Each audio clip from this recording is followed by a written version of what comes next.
Io sono molto contento di essere qui oggi perché 30 anni fa uno dei primi libri che ho scritto era proprio sulle nuove varietà in frutticoltura, quando lavoravo con Terra e Vita.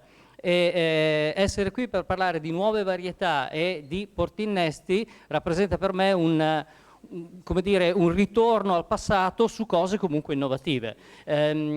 Oggi gestiamo come image line una banca dati che si chiama Plangest, che ospita tutte le nuove varietà. Quindi riuscire a parlare di innovazione varietale per me è un grande onore. Io darei subito la parola al primo relatore che con la sua relazione scientifica ci spiega dove sta andando il miglioramento genetico di questa coltura. Ricordiamoci che così come le tecniche culturali di cui si è parlato questa mattina, l'innovazione varietale spinge a favore di un aumento del calendario, spinge affinché il consumatore abbia quelle qualità e trovi quelle qualità di prodotto che sono molto importanti per la valorizzazione di questa coltura, e quindi vediamo dove stanno andando queste tecniche di miglioramento genetico e passo la parola a José Quero Garcia. Prego. Buongiorno, grazie mille. Vuoi parlare in inglese? Next time maybe in Italian. But. So the presentation, the title is Cherry Breeding in the World, Current Analysis and Future Perspectives. And just a very brief presentation. I work at INRA Bordeaux in a team called Adaptation to Cherry to Climate Change. So we already talked about this in the morning. And I have been I'm the breeder over there, let's say, since 2007. So before talking about methodologies in the field of breeding, I would like to recall, even if we talked about it and there will be other talks about this, but which are now the most important cherry cultivars. And here I present the results of a survey that we did when we prepared the book that Professor Costa showed this morning, thanks to him to make the promotion of the book. And actually, what we asked to representatives of many countries was to give us the list of the most important cultivars. And what we saw is that there is already a high between country variabilities, with countries that have listed or gave 26 names, up to Turkey, for example, where only cultivar Ziraat, as you can see, is extremely important, representing 70 to 80% of the production. Also, there were, well, at the end there were 132 cultivars that were selected with 1 to 14 occurrences, so being important either in 1 or up to 14 countries. There are other cultivars to be mentioned, like Bing, for example, which is very important yet still in the US, in Chile. And the case of Iran was also interesting, since among the 6 cultivars that were cited, 4 were local, including a cultivar named Sayed Mashhad, that we hypothesize maybe could be a synonym of Noir de Meshed. And in this list, data was missing for important countries in terms of production, such as Russia, Syria, and Uzbekistan. Here what I present is a selection of 10 cultivars that were considered to be, in this survey, important in at least 5 countries. And in orange, you can find self-fertile cultivars, very important, all originating from Stella. In yellow, a blush cultivar, which is Rainier. And in green, I put the countries that produced at that time at least 50,000 tons of sweet cherries. Also, it's interesting to see the case of Belge. Well, I put Belge because it's how we call it in France, but Belge actually is the same as Ferrovia in Italia, but also Gemmersdorfer in Germany, or Schneiders, and even Noir de Meshed. According to molecular markers, these cultivars, or at least the ones that we use in Europe, would be identical. So this is just to give a brief introduction about what are the most important cultivars still used today. And in this, when preparing this book, we also conducted a survey on the most active breeding programs, in particular the public breeding programs, because getting the information from private is not always so easy. But before giving some details, I wanted to point out that today cherry breeding is the second most active in Prunus after peach, with 230 new cultivars between 1990 and 2004, at least at this period. Maybe now apricot is more active, I don't know, but somehow it's very active research area. And in this book we describe 22 programs from 16 different countries. So here I just highlighted the one in France, which started in 1978, and the number of cultivars that have been released by each program. So in this book also we described the 119 cultivars which were considered to be of global importance or local importance and promising. And out of them, 80 more or less were created by public programs. And I wanted to highlight the importance of Canada and the program of Summerland, with a very long list, as you can see, of cultivars that are considered as very important in many countries, not only in Canada. And of course, this shows the importance that self-fertility gave them as a strategic advantage. So one of the conclusions that we can say about the situation of cherry breeding, like for many other species in fact, is that the genetic base that has been used is quite narrow, and this has been demonstrated in several scientific papers. And some of the reasons might be that there are very few sources of allelic diversity for traits of interest, like for example self-fertility, which is derived from Stella and then Lapins. Well, I put Lapins, but I could have put Stella. The tolerance to rain-induced cracking, with very few cultivars considered to be tolerant, such as Regina. Also, the difficulties in cherry breeding to create large progenies. We will see some figures about this. Because even though a cherry tree produces a lot of flowers, to manage to have a good fruit set when doing crosses is not easy at all. Some alleles for important traits, like fruit weight and firmness, are dominant. That means that if you cross two cultivars with quite nice fruit weight, many of the hybrids will have small fruit weight, because there are some alleles over there that will combine in a way that they will dominate. And also breeders, during many years, they have put the weight of their selection in just a few traits. And of course, if you only work or you give too much weight to traits like fruit size, firmness, and so on, you will end up using a small number of varieties. So before giving some figures about hybrid production, I wanted to give you the detail of the structure of a sweet cherry breeding program. Like, for example, the one we conduct in France. Of course, that there can be variations. I will talk about it. But we start by the hybrid production. We have a year in which hybrids are often planted in a sort of nursery. And after, they will be planted in the field and evaluated for 2 or 3 years once they have passed the juvenility period. So you can see we are already in years 2, 9.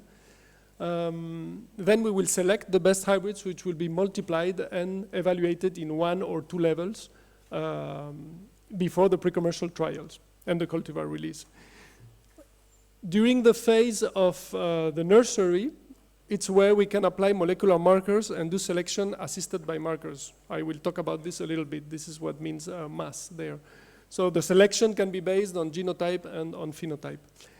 And at the end, of course, a cultivar has to be registered, and this goes through these famous DAS tests, distinction, uniformity, stability of each new cultivar. These arrows here, what they show is that a breeder doesn't necessarily need to wait until his hybrids become a cultivar to use them as new genitors and to start creating new generations of hybrids. They can enrich the pool of genitors in any of these stages if the breeder considers that they have good quality. So this is a sort of recurrent selection cycle, like it has been described in major crops. And of course, if you don't want to wait 30 years, you can and you have something very promising, You can, for example, skip this hybrid evaluation 3 level and go directly to pre-commercial trials. This will depend, of course, on the economic resources of each breeding program and the objectives. So another way of presenting this scheme is with numbers of hybrids that are created and are selected. And there is a bottleneck, like in any breeding program, and it's based on the law of big numbers. It's interesting to manage to produce large progenies, but we'll see that this is not so easy. What are the hybridization possibilities? Breeders can do controlled crosses or open pollinations.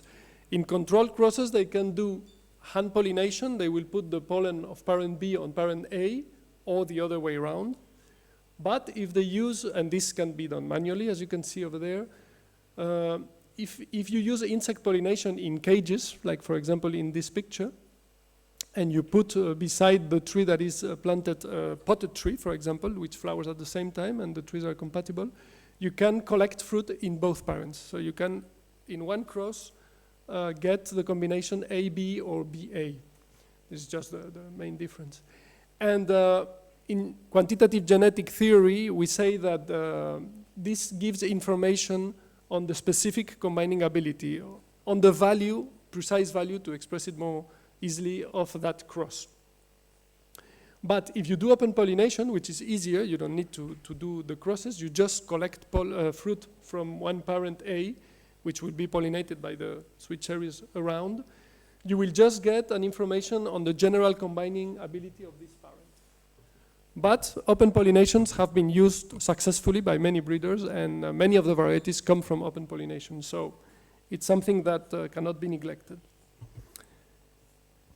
There is one last type of pollination scheme that has not been too much used, or at least reported in sweet cherry, is what we call polycross, where a series of parents are put all together, for example, in a greenhouse with insects, and everyone pollinates everyone, as long as you can see they are more or less from the same flowering period. So early flowering parents will pollinate each other, mid-flowering, late flowering, and so on, as long as they have different alleles of the system of incompatibility. And actually, if you take the fruits, for example, from parent A, you can have like a sort of general estimation of the general combining ability, which is restricted only to the 3 parents that can pollinate parent A. But if you use molecular markers, you will be able to know of the hybrids collected in parent A, which is a parent. Is it E, H, K? And then you can calculate or estimate the specific combining ability of all of these crosses. So this is just a little bit of theory, but let's go to real life. And this is, for example, the results of hand pollinations conducted at INRA from 2008 to 2018. And we have 3 different graphs. In the first one, we estimate the total fruit set. So out of the number of flowers that were hand pollinated, how many fruits we collected. So in 2012, 0. There was very bad conditions. But in general, we get something, but it can be quite low, and the maximum is 8%. Then when you get the fruit, you have not win the game yet, because you have to make them germinate. And here as well, you can see that some years the germination rate was relatively bad, and some others much more successful. It depends, of course, on the varieties that you used, on conditions. And at the end, when you combine the fruit set and germination rate, then you have the success rate, final success rate, that is, out of the flowers you pollinate, how many hybrids you produce, how many trees at the end. And as you can see, it's again quite variable, but the best year we managed to get 2.6%. So it's quite kind of cruel if we think about other fruit species. Probably other breeding programs have better results than what we do, because the conditions in Bordeaux during flowering are not always so good. And maybe also we have been using difficult varieties, for sure. And this, we're going to see it here. There is wide genetic variability in terms of fruit set. These are the genitors some of the genitors that we have been using. And you can see, well, for some of them, the crosses didn't work. Probably we didn't use them much. And for some of them, we had up to 20%. Again, for percentage of germination, the variability is even larger. And for example, we've used a little bit burlat, which is one of the earliest ripening cultivars. And burlat hybrids collected in burlat have very low percentage of germination, as you can see here, but also earlies and some of the early ripening cultivars. Whereas some of the late ones, we've have percentages up to 85%. And at the end, again, if we combine, we can class our genitors by overall success. And for example, just to give you an example, there is a variety from INRA called Fermina, which is quite interesting for cracking tolerance as well, that we've been using quite a lot, but using it as a mother genitor is really bad. At the end, we don't know, it must have some fertility issues in our conditions, so now we stopped after all these years, and we collect pollen from Fermina and use it in the other way around. But you need experience and years to come to these conclusions. So now we'll move to another part of the work in breeding, which is, I think is also of interest for growers, which is the genotypic selection. That is the use of molecular markers to select individuals. So the first step is to study what we call the genetic determinism of traits, or, maybe easier way, the regions of the genome which control the variability of our traits. This is called the QTL mapping, but we don't mind so much about the terms. And then we have to go from this scientific discovery to the development of markers that can be used by all the community of breeders. So I quote a sentence from Cameron Peace, a colleague from Washington State University, who said a few years ago, or reported a few years ago, this sentence, that that we assume that discovering a QTL is all it takes to then be able to conduct marker-assisted breeding. But then we realized that discovering a QTL is just the first step. It's much more complicated. And well, I wanted to put the pictures of these two colleagues, from Amy Ezzoni from Michigan State as well, because thanks to some American projects that they've been coordinating, we've been able to advance quite a lot in this field. So just to explain very briefly in what this consists, what we need to have is a family with, for example, 120 hybrids. You will see they are all from the same mother and the same father. We will study the DNA of each of these individuals with molecular markers. This is what in that table I wrote M1 to M13, but we can have many more markers. And no matter what, the information of a marker is coded in a certain way. Here it's coded as a presence or absence, 0, 1. And then for all of these hybrids, we are going to measure phenotypically the trait. For example, C1 is fruit weight. So the first hybrid has a weight of 11, the second 6.1. And the trait C6 is firmness in a Durofel index from 0 to 11 to 100. Then with special statistical software, we are going to combine all of these, and it's going to tell us that, for example, in this chromosome, which is represented by this bar, these are molecular markers, there will be a region which is controlling somehow the variation of the trait. And this is the regions that are going to be interesting for us. So I made a summary in cherry of the main regions that have been so far identified for these traits that you can see here. So bloom date, maturity date, fruit weight, fruit firmness, cracking tolerance as well, and fruit acidity. So you can see there are many more, but these are the most important. And what's interesting is that in certain chromosomes, I forgot to say that sweet cherry has a basic number of chromosomes of 8, like all the prunus.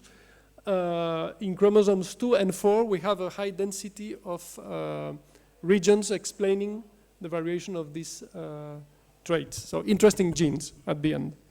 So I will just give an example of this type of marker-assisted selection that is being implemented now, and it is the one for fruit size. So the team of Emi Yedzoni in Michigan State University discovered, was the first to discover an important QTL explaining up to 30% of the variation of the trait fruit weight.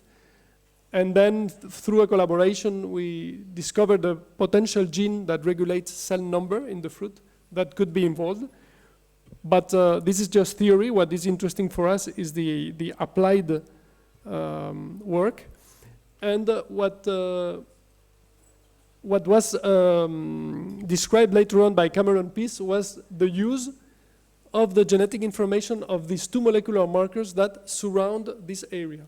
And actually, these numbers, it doesn't matter what it is. Actually, it's the size of a band in a gel, in an electrophoresis gel. But what we discovered is that some combinations of alleles at these two markers were associated either with larger fruit or with small fruit. And this is what the breeders we can do now. When we cross two varieties, we take the DNA, we do the PCRs and so on, and we can discard those hybrids that have unfavorable alleles that explain or that will tend to give smaller fruit. So what we did, for example, in INRA was to characterize some of these varieties, and then the combination of alleles with the two markers is called is what we call haplotypes.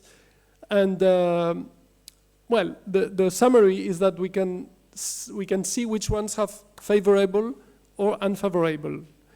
And for example, if we cross Ferdiva and Fertar, which have both green haplotypes, so for both of them the alleles are favorable, we cannot do marker-assisted selection at this region because these two cultivars have already the good alleles.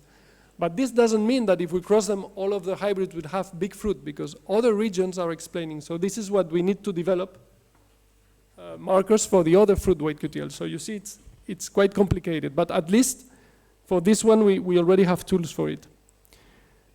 So the perspectives for this breeding work, first of all, I would say it's important to enlarge the genetic basis. I think we should more and more integrate land races, that is all varieties, and even wild materials to do what we call pre-breeding activities. So that is to create the genitors that have traits of interest but that are still not good enough to become a cultivar. Of course, we have the problem of unfavorable alleles in these materials.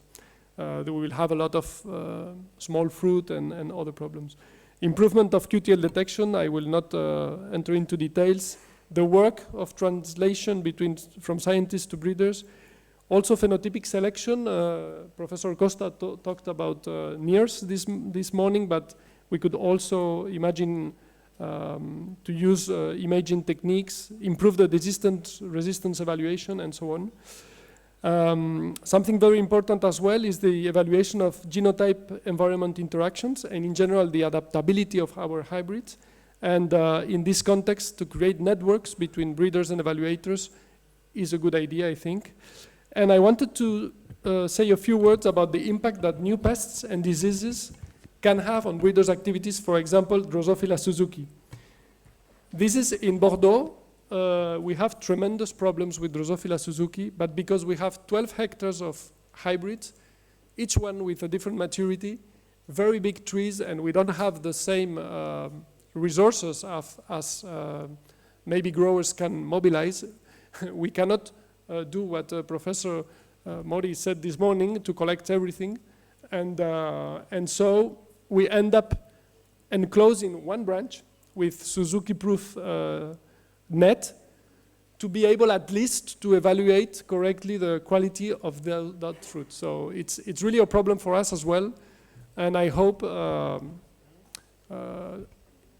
better solutions will be found, because also the phytosanitary protection doesn't work when you have this type of orchard. And so, given all these challenges, there are three practical goals that we could try to go forward. First, of course, is to continue the intensification of collaboration between breeders and scientists. Also to strengthen the links between research institutions and the private sector. I think this is more and more the case, but it should be continued. And as was said this morning, but one of the political representatives, I think, also to improve the organization and the structuration of the sweet cherry sector, not only research, but at a higher level, at the European level. And with this last slide, I would like to thank you for your attention. This is 2 different pictures of our team in 2 different moments. I would like to thank also CEP Innovation, which is a French company of nurserymen who is supporting financially our breeding program. And of course, the fruit experimental unit at INRA Bordeaux, who takes care of our trees, and a series of projects. Thanks a lot. Thank you, José. Thank you very much. Devo darvi una comunicazione di servizio. Fino ad ora sono andati a registrarsi per il pullman di questa sera solo 3 persone. Quindi se qualcuno di voi ha bisogno del pullman per andare alla cena, vi pregano di andare al desk, perché altrimenti rischiate di non andare alla cena. Quindi chi è dotato di macchina non c'è problema, ma chi invece ha bisogno dell'autobus è pregato di comunicarlo al desk di registrazione per poter procedere. Grazie. Allora, volevo ringraziare José per gli spunti e le sollecitazioni. Thank you very much for your ideas and your speech.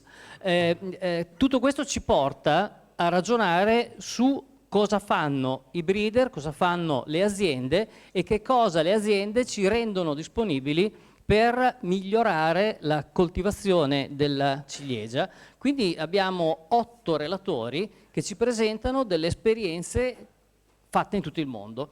Io lascio subito la parola a Rimé, che ci racconta la sua esperienza nell'ambito della Zeiger e della Summer Trade, quindi l'esperienza americana e del Canada vissuta in ambito francese, quindi la tua esperienza. Prego. Perfetto. Grazie a tutti, soprattutto non andate adesso a iscrivervi per le macchine, perché adesso parliamo di cose interessanti.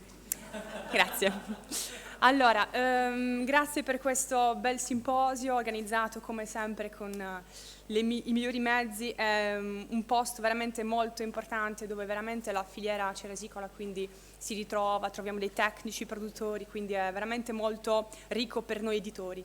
Parlerò velocemente un attimo dell'attività. Noi non facciamo ricerca, ma siamo quindi editori, facciamo ricerca varietale, ma tutto lo stadio che ha raccontato e discusso a livello genetico l'INRA, noi questo step non lo facciamo, noi andiamo quindi allo step successivo e valorizziamo quindi le varietà, facciamo selezione, che è la cosa alla fine più consistente, penso, perché fare i breeding, avere molte selezioni è un dibattito. Fare selezione e cercare di proporre le migliori varietà adattate a un consiglio. Ok, così va meglio? Quindi facciamo selezione varietale.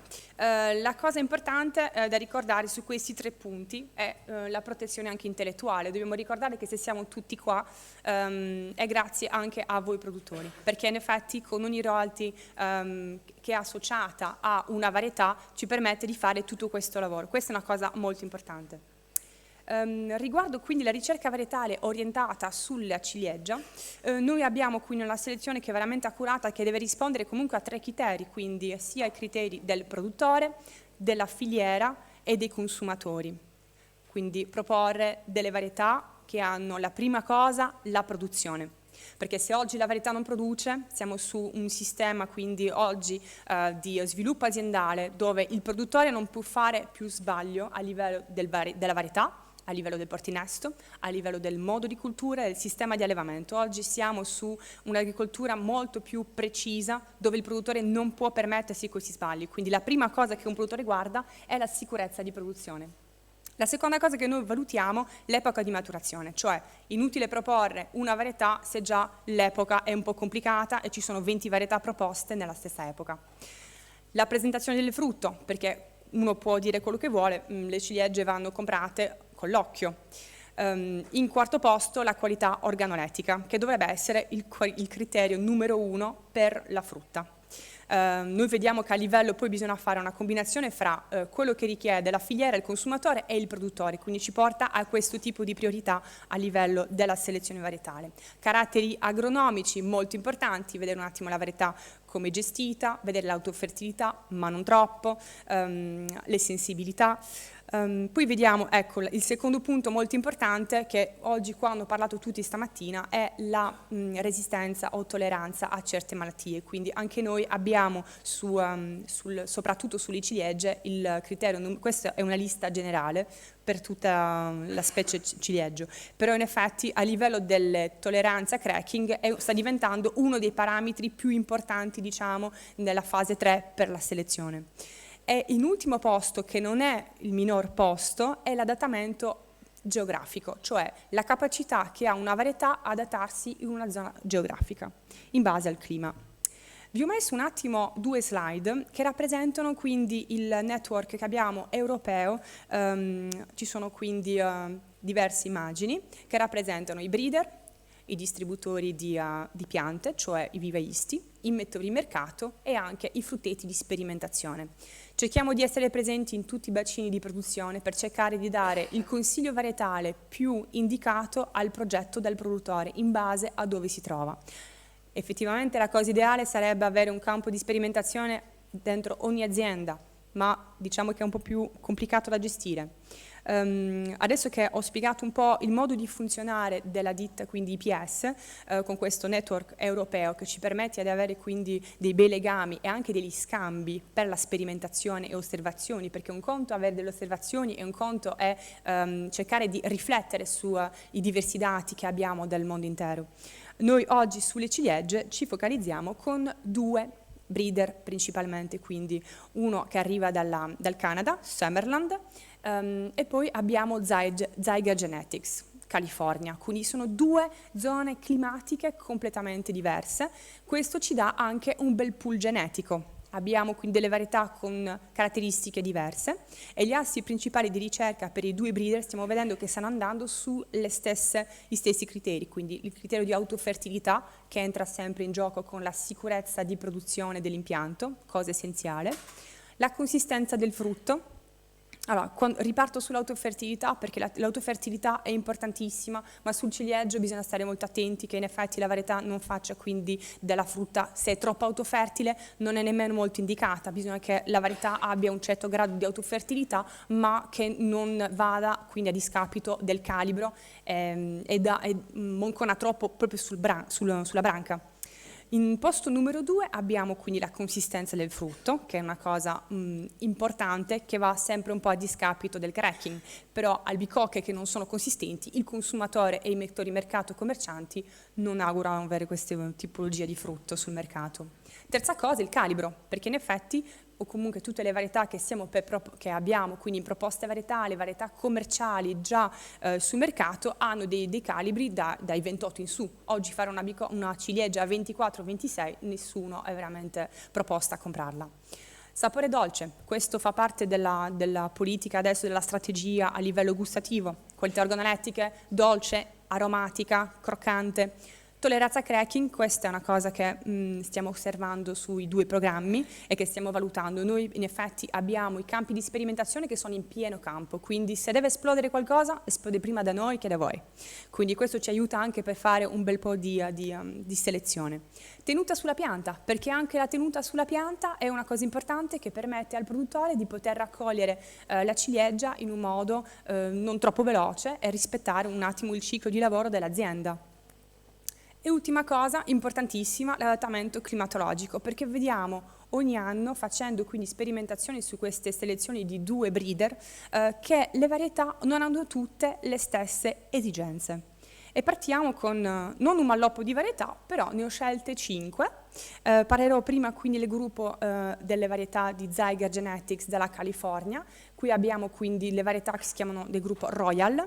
Cominciamo quindi con la varietà Royal Tioga, una varietà molto interessante, epoca Burla, autofertile, quindi una cosa molto, molto importante. Oggi ci confermano alcuni risultati di sperimentazione che in un campo di sperimentazione che si trova proprio nella zona di Ravenna, la Tioga è al 20% di cracking e le altre sono a 60%, quindi ci dà comunque delle belle soddisfazioni.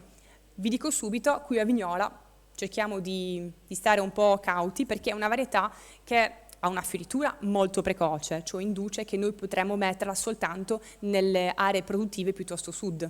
In effetti abbiamo qua presenti in sala dei clienti perché la ciliegia quindi non è solo in Puglia o a Vignola, abbiamo comunque degli impianti di sperimentazione anche in Sicilia, quindi queste varietà stanno veramente dando dei risultati, osservazioni molto positive, quindi su piuttosto areali. Quindi noi mettiamo la zona di sviluppo che vedete in terza fase, noi componiamo la scheda tecnica pomologica delle varietà in 3 punti, l'impollinazione, il calibro e gli aspetti più legati alla pianta. Tutte queste informazioni io le ho messe sul sito IPS, che abbiamo lanciato l'anno scorso, tutto nuovo, e sarà sulla stessa struttura. Il nostro obiettivo è quindi dare un massimo di informazioni ai produttori con le varietà legate al territorio, cercando di avere un massimo di dati per lui. Quindi la scheda di Royal Tioga, autofertile, epoca di fioritura precoce, quindi più da sud, calibro 2830, codice CTFL, questa è una cosa essenziale. Noi in Francia, quindi tutti i produttori che hanno varietà di ciliegie lavorano con questo, l'ho preso con me, è il codice CTFL che determina quindi il colore di sfondo adattato di raccolta, perché su una scheda pomologica ciliegio mettere un colore rosso, o rosso vino, rosso, è difficilissimo da calcolare, quindi noi in Francia ci basiamo su tutta la filiera CTFL che ha lavorato un bel po' per avere questo tipo di strumento, che penso anche voi in sala magari conoscete, ci sono anche i calibri, costa una decina di euro e vi permette di raccogliere in modo ottimale una varietà. La fase di raccolta è una cosa molto importante perché vi permette comunque di valorizzare al meglio le varietà. Poi se scendiamo quindi sulla scheda tecnica troviamo vigoria elevata, una messa a frutto abbastanza rapida perché bisogna vedere sulle selezioni una pianta che produce il prima possibile, perché il produttore che fa un investimento, che mette le reti, che compra le piante, che paga le royalty, deve avere una produzione abbastanza rapida per entrare nei costi di produzione. Quindi questa è una varietà particolarmente adattata veramente a sud. In effetti noi abbiamo a livello di IPS il campo di sperimentazione a Montélimar, che sarebbe zona fra Emilia-Romagna e Piemonte, a livello climatico per darvi un'idea.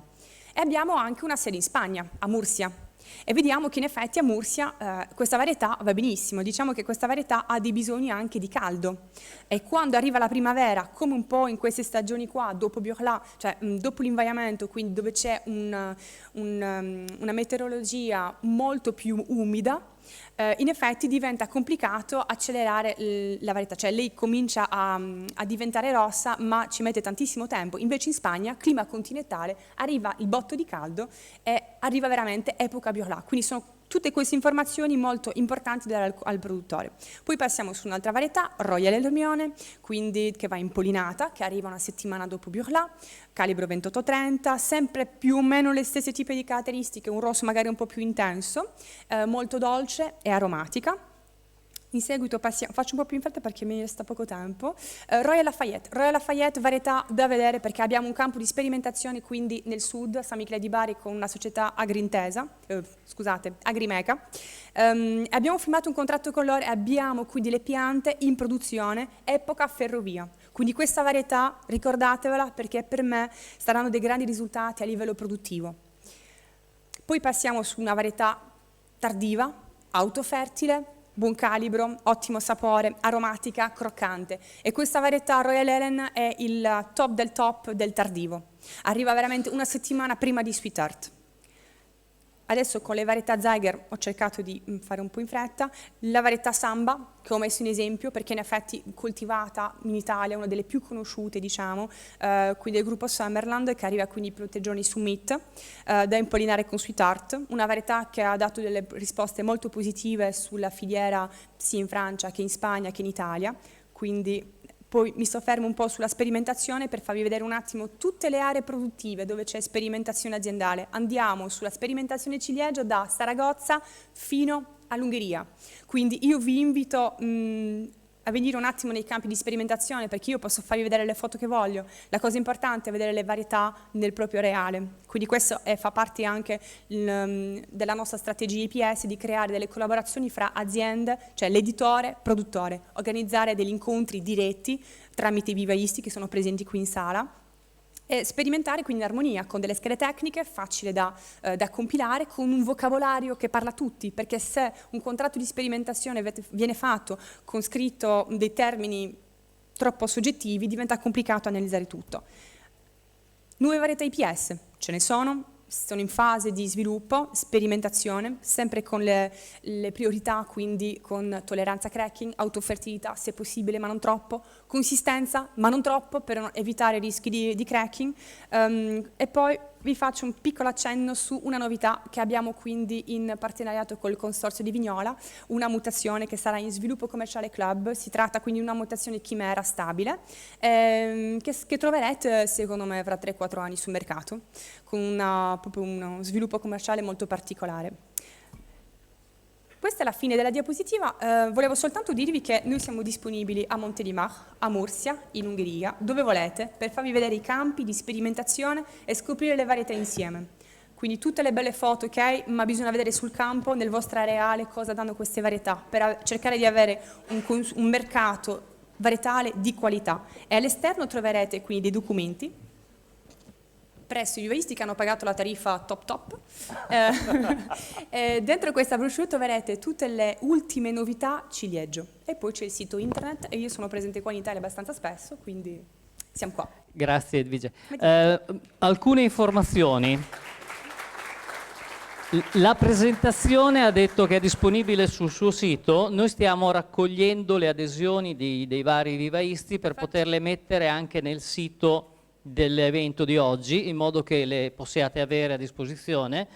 Altra cosa, mi dispiace essere così pressante per i tempi, ma ci sono 13 minuti a testa e quindi il mio ruolo è anche quello di calmierare i tempi, quindi chiedo pazienza ai relatori e anche a voi se ogni tanto alzo la cartellina con il numero dei minuti rimasti. Grazie di cuore, buon lavoro.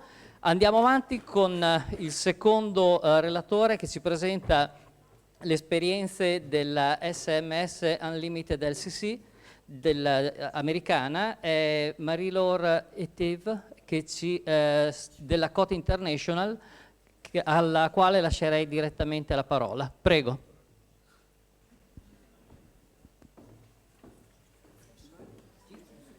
Prima avevi un numero di...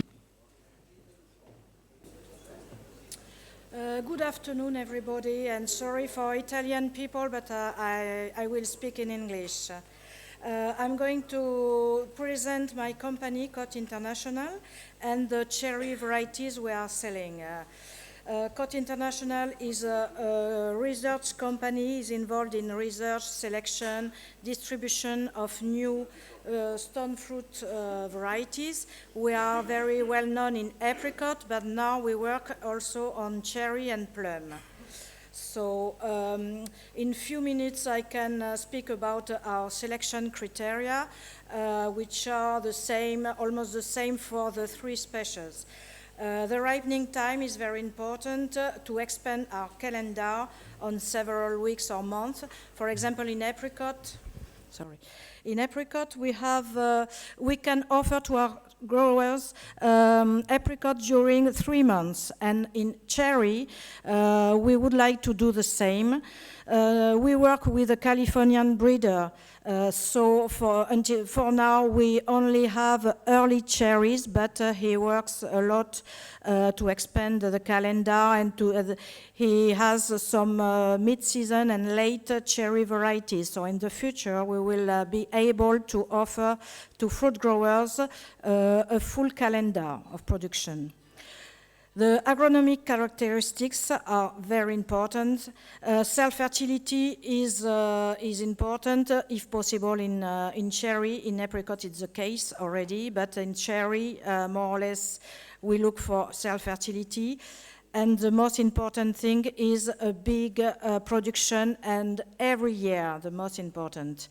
An easy training of the tree, fruit resistance to harvest, packing and weather conditions, as we spoke before, depending of the wind, of the rains, if we can have resistance of the fruit against these bad weather conditions. We look for great potential of size and production to limit thinning and production cost. Of course, fruit quality is also very important to have a fruit with a good aspect, an attractive aspect and color, good firmness for manipulation resistance, and a good storage, and of course an excellent eating quality. You will see during the presentation all the varieties we are going to present are very good, has a very good taste with a high level of sugar. Climatic and geographic adaptation, as we spoke before. We study all the varieties in several areas, places in Europe, and for the cherries, because the breeder is American, he also has some trials in United States, in Canada, in Chile, and other countries. So to be able to offer good advices to fruit growers to have the best experience for each variety. And at the end, the disease resistance. Some are for cherries, some are for apricots or plum. For example, Charka, plum pox virus, Pseudomonas, Monilia, Phytoplasma, etc. Because we are reducing a lot the cost, the products to spray, we need to find new varieties resistant to all kind of disease. Voilà, this is a presentation of our experimental orchards. We have seedlings orchards, not in cherry, but in apricot and plums. Seedling orchard, then we select the best selection. We bud on rootstock, 2 trees per variety, and then we plant a bigger quantity in our orchards, and that's the moment to give the best selections to our partners, to research station in France, but also in other countries, to test the adaptation and to compare with other varieties. And of course, we give the best selections to our partners, to our nurseries partners, and the sales, we can begin the sales of the varieties to fruit growers. Voilà, this is a picture showing what we do during the season, an exhibition of fruit of all the best selections, not only the varieties in selling, what we are selling, but also the best selections of the year.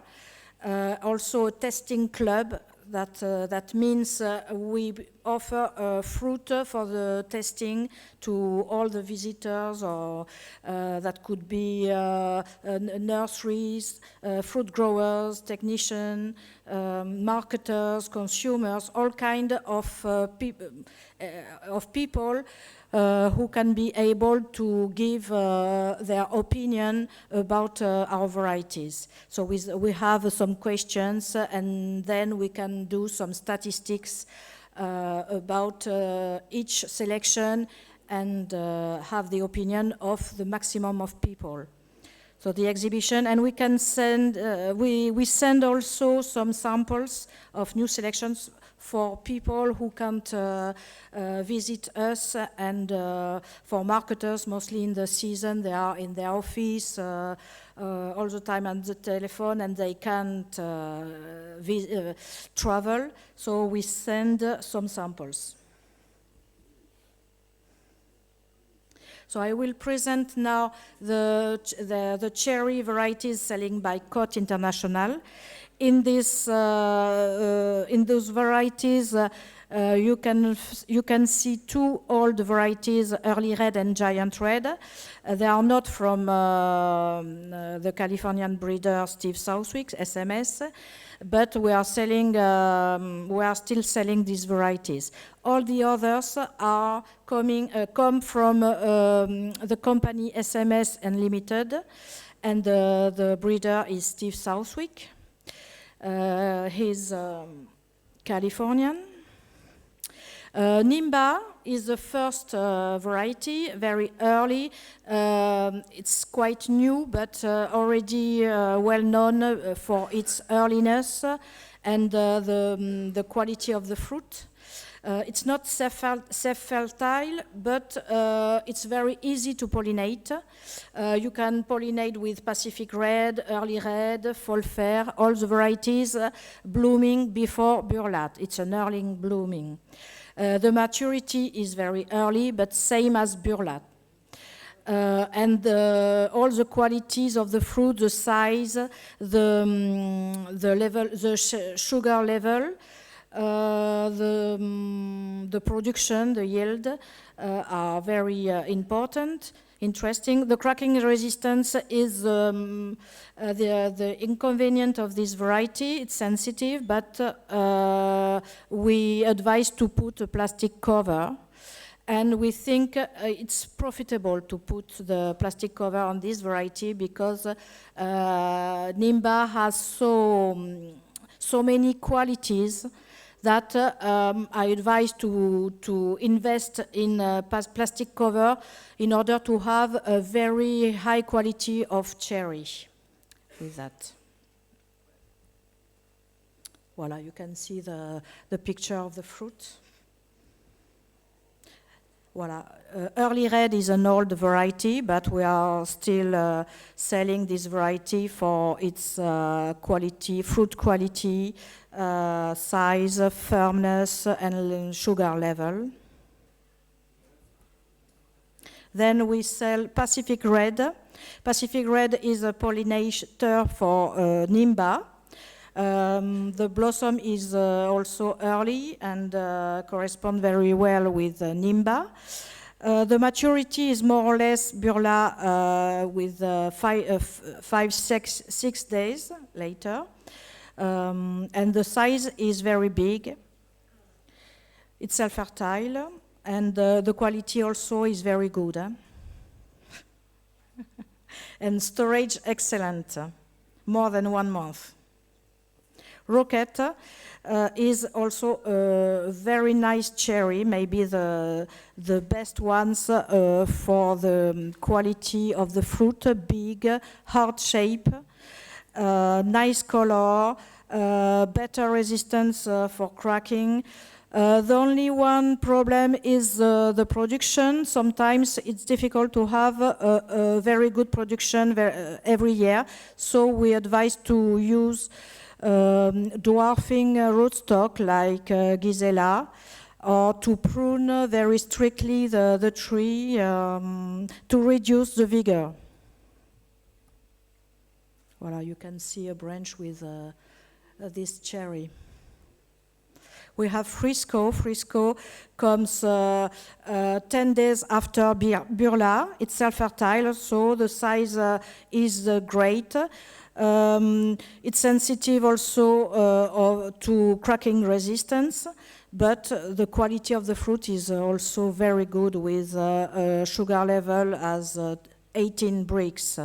You need to be careful with the overcrop of this variety and the growth of the tree, which can reduce a little bit the size of the cherry. So you need to use a good rootstock to thin, if it's possible, the cherries, and if all the conditions are well, we can reach a size very big for this cherry. You can see we pick this cherry dark red. Voilà, we have also Giant Red, which is also an old variety, but with a quality of fruit very nice, big size, good quality, and high production.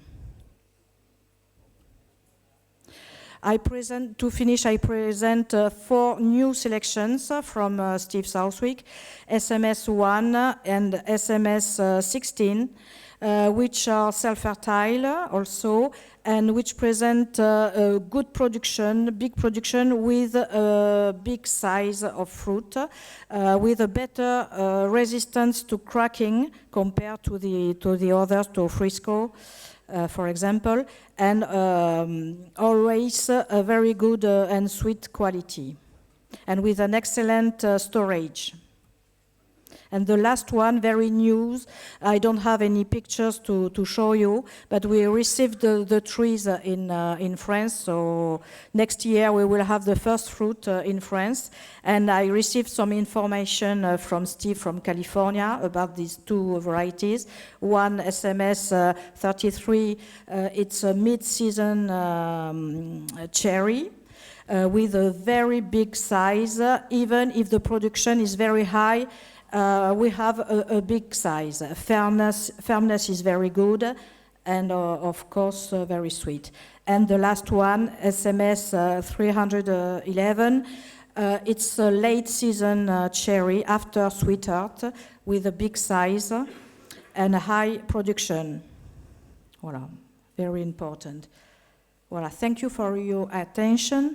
You can have a look to our website. You will find all the information, the full information of each variety, and in the Italian, English, French, and Spanish.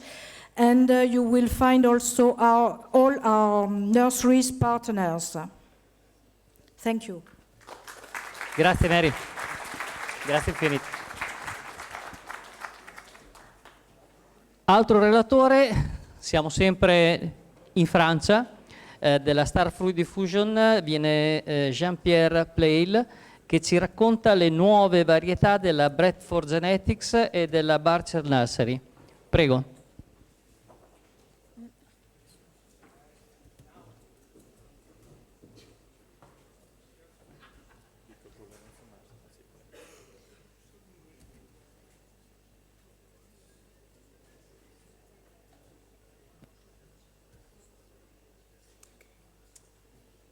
Buongiorno a tutti.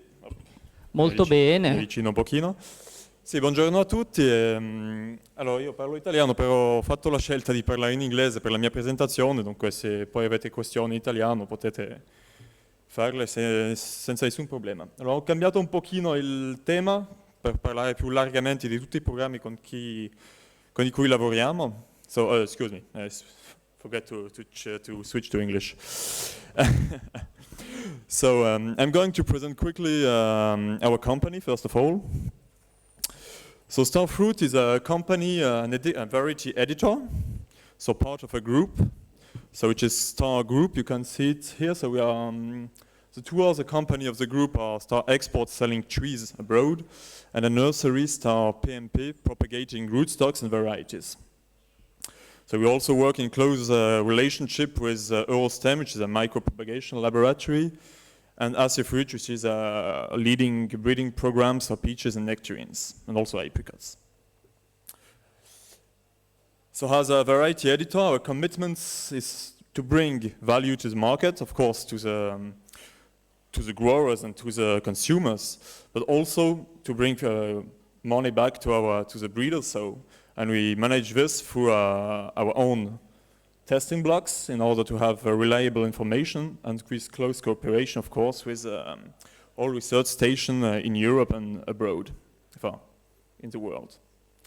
So to do this, we have a team of 23 persons now, working on branded programs and unbranded programs and various kind of topics, and also enforcing IP, of course. And we can rely on a worldwide network. So in blue, you have all the countries in which we have established commercial partnerships and activities. So this was just for the introduction. So I'm going now to present the main breeding programs with who we work and that we're also able to develop, we develop in Italy.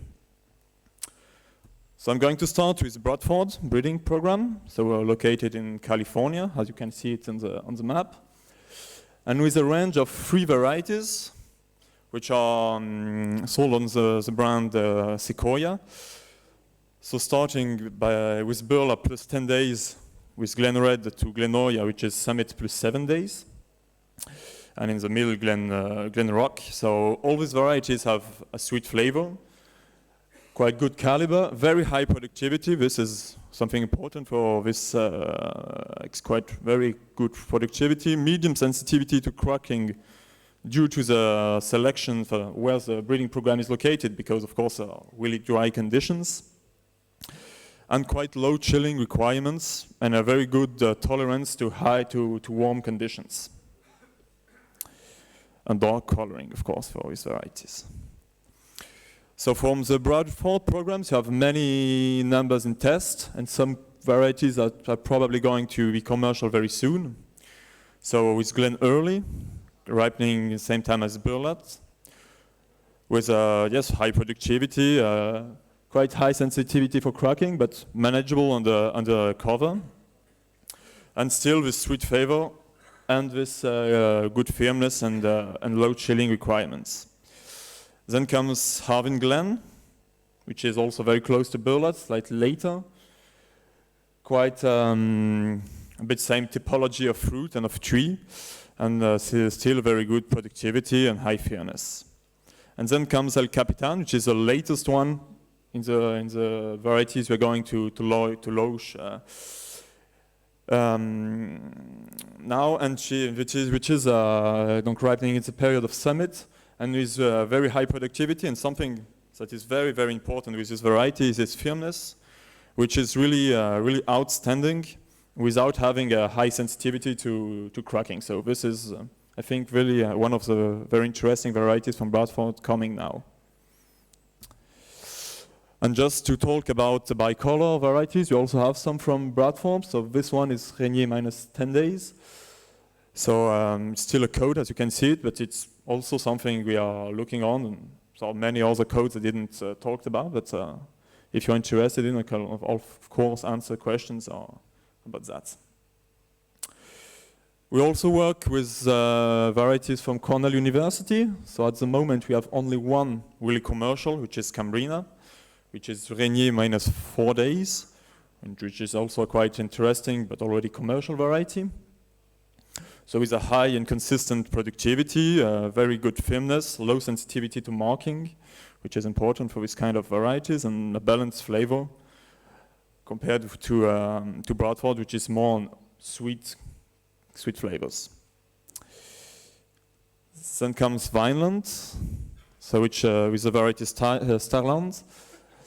Régnier time, and a bit same thing, so slightly balanced to slightly acid flavor, very good eating quality. Firmness is medium to high, so quite good, and also very low sensitivity to marking, with a caliber 26-28 for this variety.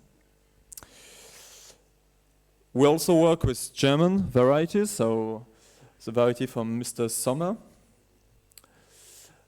So this is a range of varieties, quite late varieties, starting with Walter, 20 days after Burla, which is the earliest one.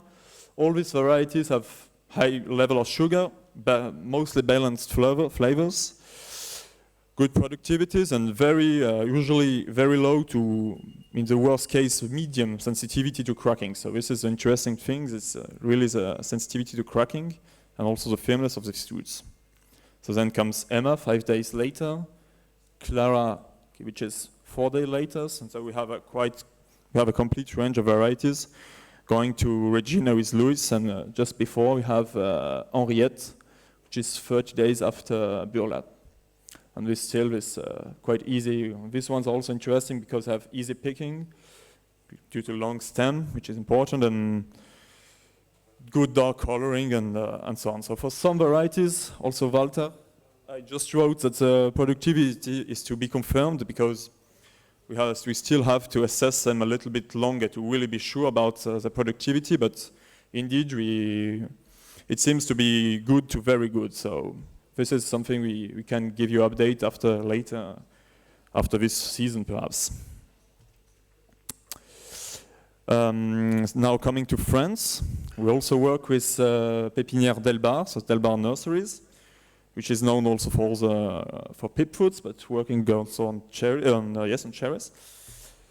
So with some commercial varieties that most of you may know, so like Earlys, Belize, which are, I think, yes, quite well-known varieties, productive. I will not talk for long on this characteristic because they are already commercial and well-known varieties.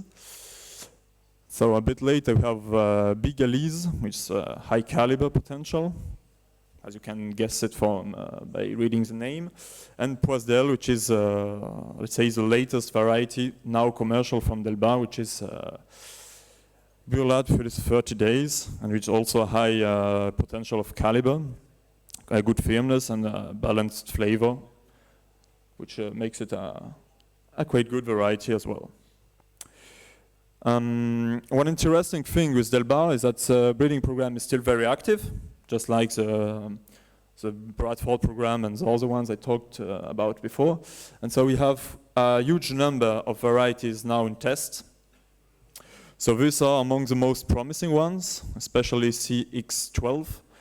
So I did not put any technical information right now on the PowerPoint because I don't want to commit on the potential of these varieties, but they're quite interesting, and very soon we will be able to give more information, to communicate more data on that. And so, yes, thank you for your attention, of course, and if you are willing to see some of these varieties in our test orchards, so to have more information, of course, you're really welcome to contact us, me or some in particular, and to organize a visit whenever you are available and you're ready to. So thank you very much. Grazie Jean-Pierre. Perfetto coi tempi. Perfect time. Thank you. Molto preciso, grazie infinite. Adesso passiamo alla International Fruit Genetics. Christopher Owens viene dall'America e ci presenta le nuove varietà della IFG.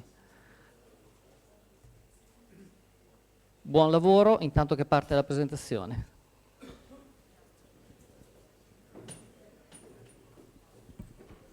Great, thank you, and good afternoon. And also thank you to the organizers for having the chance to speak with you this afternoon. I wanted to start with a couple of very quick acknowledgements. The gentleman over on the left of this photograph is Dr. David Kane.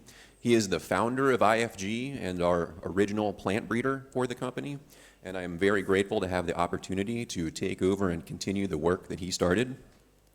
The other gentlemen in this picture, this is Craig, Glenn, and Glenn Stoller, as well as Jack Pandel. They are the primary shareholders of IFG, and I just wanted to quickly thank them for their continued support for the program. So you'll also notice that I'm showing this group of gentlemen in a table grape vineyard. And there's a few reasons I'm doing that. One of them is that I think IFG at this point in time is best known for its table grape breeding program. And in fact, our table grapes are now, I think we're over 30,000 hectares in about 14 different countries around the world. So it's been very, very successful. And the good news is that the success from the grape program has allowed us to put more and more resources into our cherry program, especially with additional hires for cherry specific personnel around the world. And at the very end of my talk, I'd like to highlight a few people for you that are important members of our cherry team. The other reason I wanted to point out that picture was taking place in a table grape vineyard is that our cherry breeding program is located in the same place as our table grape breeding program. We are smack in the middle of the southernmost district of California's Central Valley. This is what I would consider to be a marginal area for sweet cherries. There are a few producers of sweet cherries, but it is also a very, very challenging climate. So if you look at our immediate neighbors, they tend to be other grape growers, almonds, citrus. They tend to be what we would consider more extreme climates than you would typically find a sweet cherry. So in our growing conditions, we typically get over 45, sometimes 60 days where we have temperatures over 38 degrees in the summertime. So this would be after our cherry harvest season, but the trees themselves are exposed to very intense temperatures. And we're also one of the lowest chill regions that is attempting to carry out a cherry breeding program. Varies substantially from year to year. We're talking about 550 to 650 chill hours. Of course, that can vary a bit. And then also the cloud cover we get varies quite a bit from year to year. And it's a dry region. We don't receive a whole lot of rainfall during our season. Objectives of the cherry breeding program, very common to some of the other presentations you've heard today. But I do want to focus on that two of the main goals of our breeding program are on early ripening cherries, and we're also trying to develop very low chill cherries. We are trying to continue to push the envelope on just how low of a chilling requirement you can get into a commercially acceptable sweet cherry. And that is very much the long-term focus of our program. So in addition to the maturity and the chilling requirement, important characteristics, things like flavor, good texture for the fruit, of course, large size. I mentioned we're in a very hot environment after harvest, so we have a very strong selection pressure against doubling of fruit. There are not too many other places in the world that have summer temperatures in excess of what we see during our summertime. And so that's something that we put a big emphasis on. Good stem attachment to the fruit, crack tolerant, consistency of cropping from year to year is very, very important. And then also good storage and shipping capabilities. We have some growers that are interested in growing our cherries and then shipping them very long distances, and so it's very important for us to maintain, to evaluate the shipping quality of some of these cherries. So why are we interested in low chill cherries? Part of it is just due to our location and ease of logistics, but we are very much interested in moving sweet cherry production into non-traditional cherry producing areas. Some of our current growers might not like to hear me say this, but we are very much interested in expanding opportunities into places like Mexico, Peru, other places with very, very low chilling requirements, and attempting to fill some of those gaps in the production schedule throughout the year, which currently cherries are not available. In addition to that, some areas that may traditionally have grown sweet cherries are becoming more marginal. We are in a situation where the climate is warming, the climate is changing, and along with that is we are very interested in trying to develop cherries that have more consistent cropping in such a changing environment. So our own internal definitions of chilling requirement might be skewed a little bit lower than what most people refer to. I try to generally divide our varieties and selections into 4 broad categories based on their chilling level. And the lowest of which I would say are those varieties that have a requirement under 300 chilling hours. So we're talking pretty low and from what you would typically think of what is capable with a sweet cherry.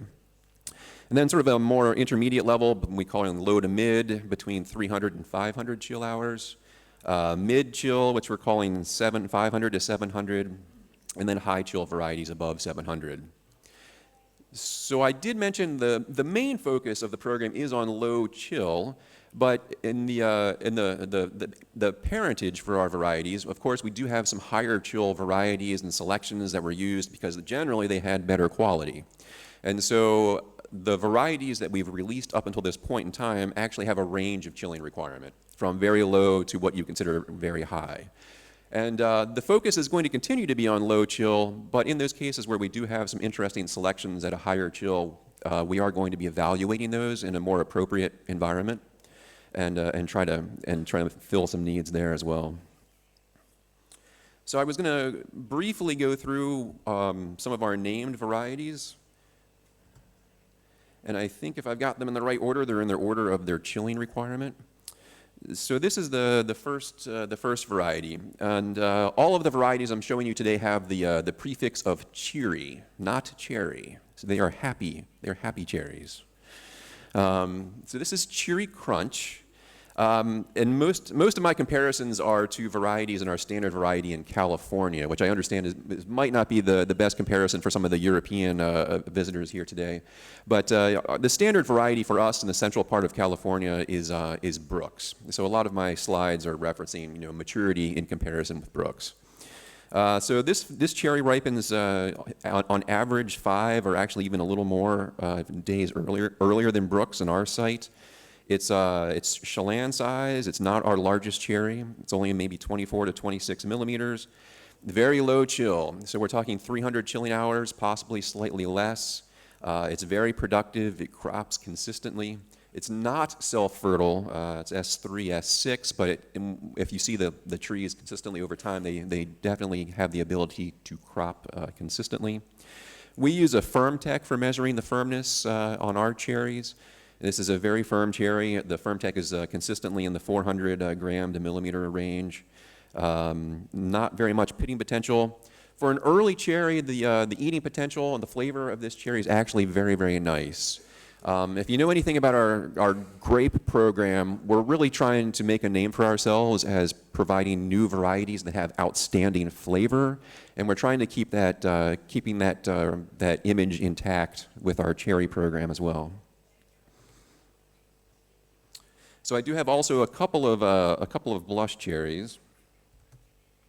So this is our lowest chill, earliest ripening blush cherry. The name is Cheery Blush. This is at least 2 weeks earlier than Rainier. I think it's actually a little bit earlier in some seasons. Similar characteristics as Cheery Crunch that I just showed you. Also very low chill, 300 chill hours approximately. It's very early blooming, similar bloom time. At least in our low chill environment, some of the low chill cherries can bloom very early as well. Consistently productive, slightly better natural size. It's more of a 26 millimeter cherry consistently. FirmTech is also very good. The firmness is good. Stems are nice, excellent. S1, S6. Cheery Burst, starting to get a slightly higher in terms of chilling requirement. This is probably more of a 300 to 400 chill hour cherry, and slightly later maturing than the first two I showed you, so about 3 days earlier than Brooks. But along with that later ripening, we're starting to get some improvements in fruit size, so closer to a 30 to 32 millimeter cherry. One thing I should point out, in a number of our selections, we actually have unknown S alleles. So our cherry program is actually very diverse if you go back and look at the founding parents that were used in some of the initial crosses. And so I just want to mention that I think the genetic diversity that we're possessing in the program is actually quite good. Cheery Grand is also in the similar time frame, 2 to 3 days before Brooks. It's more of a medium chill variety, maybe it's a little bit closer to the low chill, 400 to 500 chill hours, also 30 to 32 millimeters. This has been planted commercially in a few different locations now. Cheery Treat is, again, I'm moving in progression, slightly higher chill as I go through these slides. A little bit closer to Brooks timing, more of a 500 chill hour in terms of requirement. 30 millimeter cherry, excellent firmness. This is usually one of the stars of our storage trials. We store everything that we have for 40 days, and then we evaluate them after 40 days of storage for defects. And this one is always very high on the list and is getting quite a bit of interest in certain parts of Latin America. Cheery Glow is another blush cherry, about 7 to 10 days before Rainier, somewhere in the 300 to 500 chilling hour requirement. Also very good storage results for a blush cherry. Very nice stems for a blush. Good post-harvest. Cheery Moon is the last of our name varieties I wanted to mention. This is the highest chill of any of our varieties that we've released up to this point, so over 700 or 800 chill hours. It's about Chelan timing in terms of maturity. It has good size and firmness, excellent flavor, and this is also getting commercialized in Chile. Very quickly, I didn't want to spend a whole lot of time on these, but we do have things coming through the pipeline. Those 7 varieties I just mentioned, those are actually from our very first wave, our first generation of crosses that was made in the IFG program. Several selections have now been evaluated from a more recent, newer generation of crosses, and a number of those are looking outstanding. We have a high chill selection that's quite a bit earlier than Chelan and better than Chelan in many characteristics that we're very interested in continuing to evaluate. And then we also have several low chill selections that if we had any visitors in the room to California earlier this season, you would have seen that we're really pushing the envelope in terms of lowering the chilling requirement even further, but maintaining excellent quality. Just a couple more slides here. I wanted to mention that we do, if anyone has the opportunity to visit, we have a field day coming up in Washington near Prosser on June 14th. Of course, the emphasis will be on higher chill selections there, but anyone that can make it, you're welcome to come, and please let us know. Date is still to determine, but we will also have another opportunity to see our cherries the very first week of November in Chile later this year. And then just to quickly highlight a few of our cherry team members, we've been expanding quite a bit over the last few years, so I should point out Monica here on the bottom right is a commercial manager in Spain, Nicola Della Betta from Italy, and then also I should mention Lynn Long is also recently retired from Oregon State that is now helping us out in our international cherry program. So with that, thank you very much. Grazie Christopher. Grazie infinite. E adesso arriviamo in Italia per scoprire quali sono le novità che ci arrivano dall'Università di Bologna. Passo la parola a Barbara Mila Novak, che ci racconta un pochino lo stato dell'arte nell'innovazione varietale. Ti dirò che mi mancavano le ciliegie e mi sono mancate tantissimo anche a pranzo, perché un pranzo senza ciliegie in una giornata come oggi mi ha reso un pochino triste. Comunque, prego. Good afternoon, everyone. It's a pleasure to be here and to hear all of these high-quality presentations. So thank you very much to the organizers, to UNIBO, to IGP Vignola, to Anna, and to Dr. Stefano Lulli for organizing this special occasion and for the invitation to be here. So I'll be presenting the cherry breeding program from the University of Bologna. And for those of you who are not familiar with UNIBO or this cherry breeding program, all breeding activities are conducted at the Department of Food and Agricultural Sciences that's equipped with its own gene banks, biotechnology resources, experimental fields, as well as very strong collaborations with the private sector in the agri-food industry in the zone. Cherry breeding is one of the most, the department has a very important fruit breeding activity, and it spans a history of 50 years in the most important fruit species. The cherry program is one of the most active and historic programs within the department, and it has 40 years of successful breeding experience. The breeding program can be divided into 2 clear phases. The first stage, from the 1980s up until the year 2000, was co-led by Professor Sansevini and Dr. Stefano Lulli, and generated the internationally acclaimed STAR series. The second phase, from the year 2000 up until now, has been led by Dr. Stefano Lulli and has resulted in 7 protected varieties with 1 underway.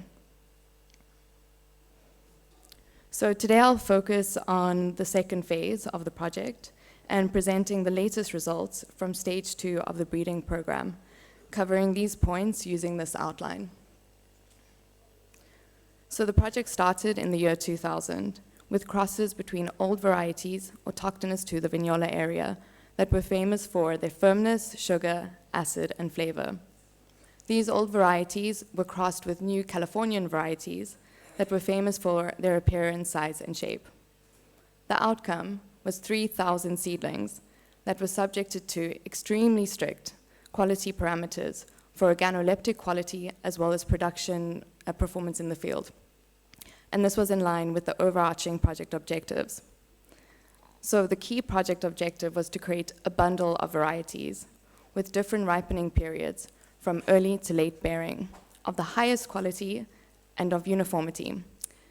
So when I'm talking about quality, I refer to very specific selection criteria that were used as thresholds during the selection process.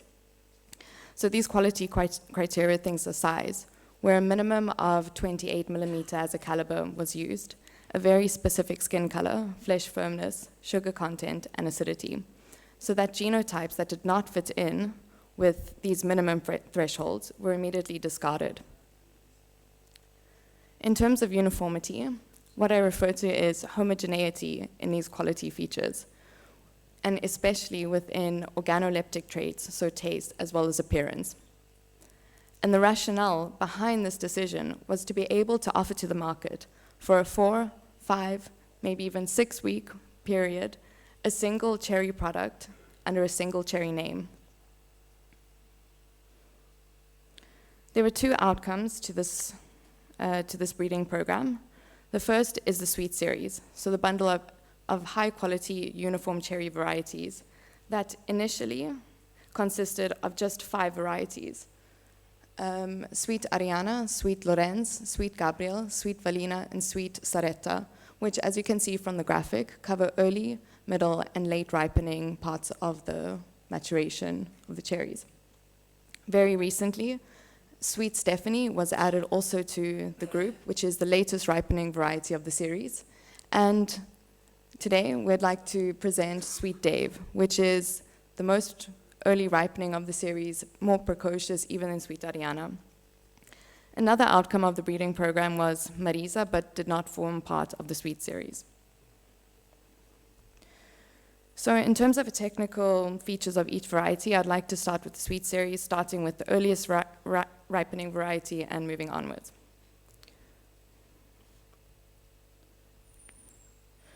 So Sweet Dave is the newest addition to the group and is being presented for the first time here today. Sweet Dave is early bearing at the period of Berlat.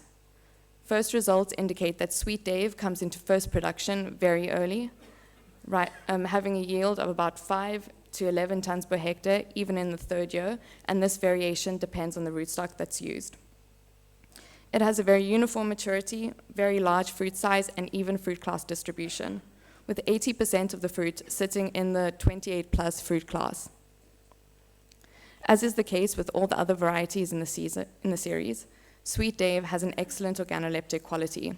So if you'll refer to the table on the left, comparing Sweet Dave with the reference variety in the period Berlat, Sweet Dave significantly outperforms Berlat in all key quality characteristics, from weight, durafil, firmness, sugar content, and acidity. Sweet Dave has a medium to high susceptibility to cracking. It is not a self-fertile variety, yet it can be pollinated by other varieties within the group. The following variety, Sweet Ariana, ripens 3 to 5 days after Berlat, and this variety instead is self-fertile. It reaches yields of up to 20 tons per hectare in high-density planting systems without compromising on fruit quality. So also in this case, Sweet Ariana significantly outperforms the reference variety Berlat in all quality categories: weight, durafil, firmness, sugar content, and acidity. Sweet Ariana has a significant harvest window, and harvest can be delayed up to 12 days with no negative influence on fruit quality. The variety, as with all varieties in the series, is susceptible to cracking, and so growing under nets is advised in areas where there's high rainfall.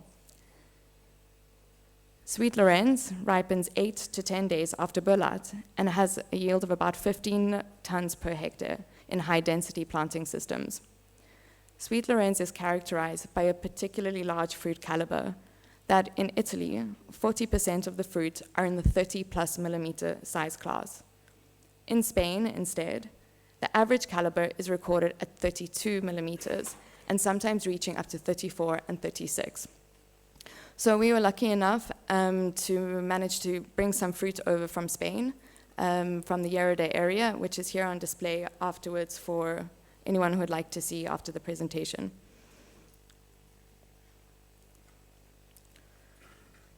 Sweet Lorenz also demonstrates impressive on-tree fruit durability with a harvest window period of 12 to 14 days. So looking at key quality characteristics, Sweet Lorenz outperforms the reference variety in that period, so Celeste, in all key quality features, in weight, durafol, firmness, sugar content, and acidity. So I think at this point it's important to point out that in general, cherries in Vignola may be softer than the cherries produced elsewhere. The heavier soils and the types of agronomic systems, but most importantly, the high humidity, tends to produce cherries that are slightly softer of the varieties in the sweet series, but of all varieties in general. So that this means cherries in other growing regions may have a higher firmness and durafol, and in the case of the sweet series, we've seen a 10 to 15 point increase in durafol readings. This has been seen in Spain as well as in Chile, and perhaps from the samples it can be verified as well.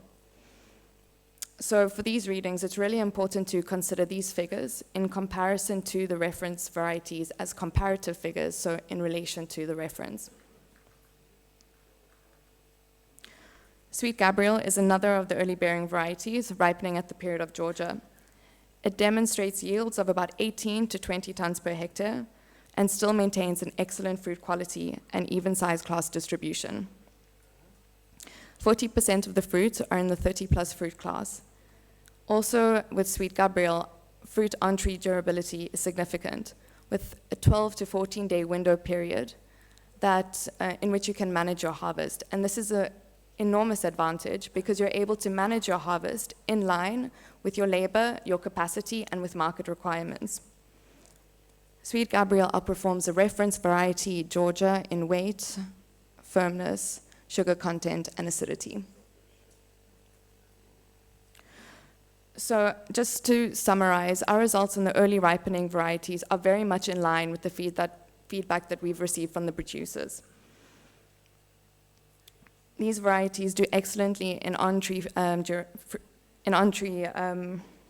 durability, excellent agronomic performance, and fruit quality. Sweet Valina matures 18 to 20 days after Berlat and distinguishes itself by its high and constant yields. Its very big fruit size, with 40% sitting in the 30 plus fruit class. It has a slightly darker color, mahogany at harvest, and a good on-tree durability. Sweet Valina may be slightly more susceptible to cracking and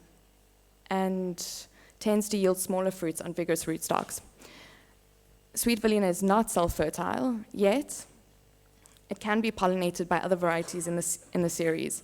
And I think it's important to note, with pollination and fertility, the sweet series is totally intercompatible for pollination, as auto-fertile varieties are global pollinators that can be used to pollinate non-self-fertile varieties.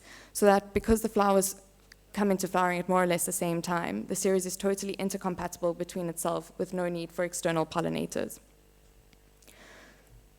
Sweet Soretta is a late-bearing variety maturing 23 days after Berlat, so around the period of Lapins. It's a self-fertile variety with good and constant yields of about 15 tons per hectare, where 50% of the production is in the 30 plus fruit class. Sweet Stephanie is also a late-bearing variety, coming 26 to 28 days after Berlat. Also Sweet Stephanie is a self-fertile variety that has very high production of about 15 tons per hectare, with 50% of the production in the 30 plus fruit class. For other quality features, Sweet Stephanie outperforms the reference variety in all key characteristics: weight, durafol, firmness, sugar content, and acidity. In addition, you're able to extend the harvest period of Sweet Stephanie by up to 10 days, which means that you're able to harvest Sweet Stephanie 38 days after Berlat. So considering that Sweet David ripens at day 0 of Berlat, and Sweet Stephanie can be harvested up to 38 days after Berlat, this is really the power of the Sweet series, because for almost a 5-week period, you're able to offer to the market a single standardized product of the highest quality. Lastly, onto Marisa. There's not much time, so I'll try and get through Marisa as fast as possible. Marisa was a product of the same selection processes of the Sweet series, and it was subject to the same strict selection criteria as the sweet series. However, it was not inserted within this group because it had slightly different characteristics. It was slightly darker in color, it had a slightly lower firmness, and so it was, but it was still a very interesting variety. It was interesting for the period in which it harvests, so 8 to 10 days after Burlat, so an early ripening variety. It's a self-fertile variety that has a very good yield, 16 to 18 tons per hectare. And that sits 60% of the production sits within the 30 plus fruit size class. It has very good on-tree fruit durability, about 8 to 10 days, and a moderate susceptibility to cracking. Marisa is also very interesting because it has a long peduncle that is very firmly attached, so it's easy for handling and it increases the storage and shelf life of the variety. So just to wrap up, this is our global footprint of the Unibo cherry varieties of the latest phase 2 generation. We have partnerships that are in various stages, so from negotiation to quarantine to testing and to commercial licensing. The cherry breeding program is very much still in a state of evolution, and the cherry breeding program continues to work within the sweet series, but also in other projects, so who knows what the future can bring. So thank you very much for your attention. I hope that you'll enjoy the samples. Thank you. Grazie Barbara, grazie infinite. Non vorrei essere un produttore di ciliegie perché già la scelta varietale è abbastanza complicata. Solo con le varietà che abbiamo visto oggi scegliere diventa veramente difficile. Ma andiamo avanti, vediamo cosa ci arriva dalla Repubblica Ceca e passo la parola a Lubor Zeleny che ci racconta un pochino lo stato dell'arte. Prego. Good afternoon to everybody. I would like to thank you for the invitation and would like to introduce our cherry breeding program, but I know it will be a little bit hard after the presentation of Bologna's. Yeah, but I will try to do it best way. Our cherry breeding program starts before the 30 years, and it was run mostly by Mrs. Jitka Blašková, who was the most important breeder. Nowadays, the team is a little bit younger, and we are continuing in the breeding work in a higher scale of the hybrids. It was bred more than 80 genotypes and have been registered or applied for registration up to now, and we are continuing in the work. Yeah. The emphasis of our work was given to the fruit size, to fruit firmness, to good taste, and reliable productivity. The time of ripening of our cultivars is covering all cherry harvesting season, and we are starting with the first week with cultivar Adelka and finishing the 7th week with cultivar Vilma. The fruit size of the fruit is connected to this week of ripening. That means that some cultivars are smaller, but it's connected to the first or second week of ripening.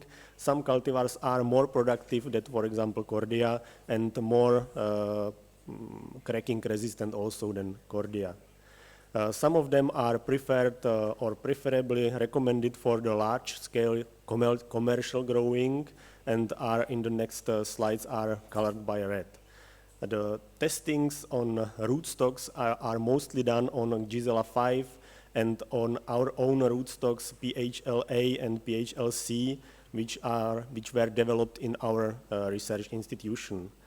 I have to mention, this is the main point of the presentation, the testing is done without the special irrigation and special fertilization. Yeah? So that means that in the commercial orchard gives the better results, and it will be also shown on the slides. Yeah? So the size is not that precise, but we have to take care about the standard cultivars, which gives you the report how the variety or the genotype is working in the orchard. There is a little bit where our station is located. It's about 120 kilometers to the east from Prague. It's just placed on the map. Our average temperature in the year, or average temperature, is 8.1 degree. Our average rainfall is 650 millimeters per year, but last 4 or 5 years it's going down, and we are at the level of 450 millimeters per year. So you can imagine what does mean without irrigation. This is the conditions without irrigation. Yeah, there are our cultivars, but I will not speak about all of them. I chose the 6 most promising and the newest cultivars what I would like to tell you something about. There are the early ripening varieties. The first one is Cassandra, ripening around 20 days before Cordia. It's 4 days after Borlat. The second one is early Corvic. It's ripening 9 days before Cordia, and it's about 15 days after Borlat.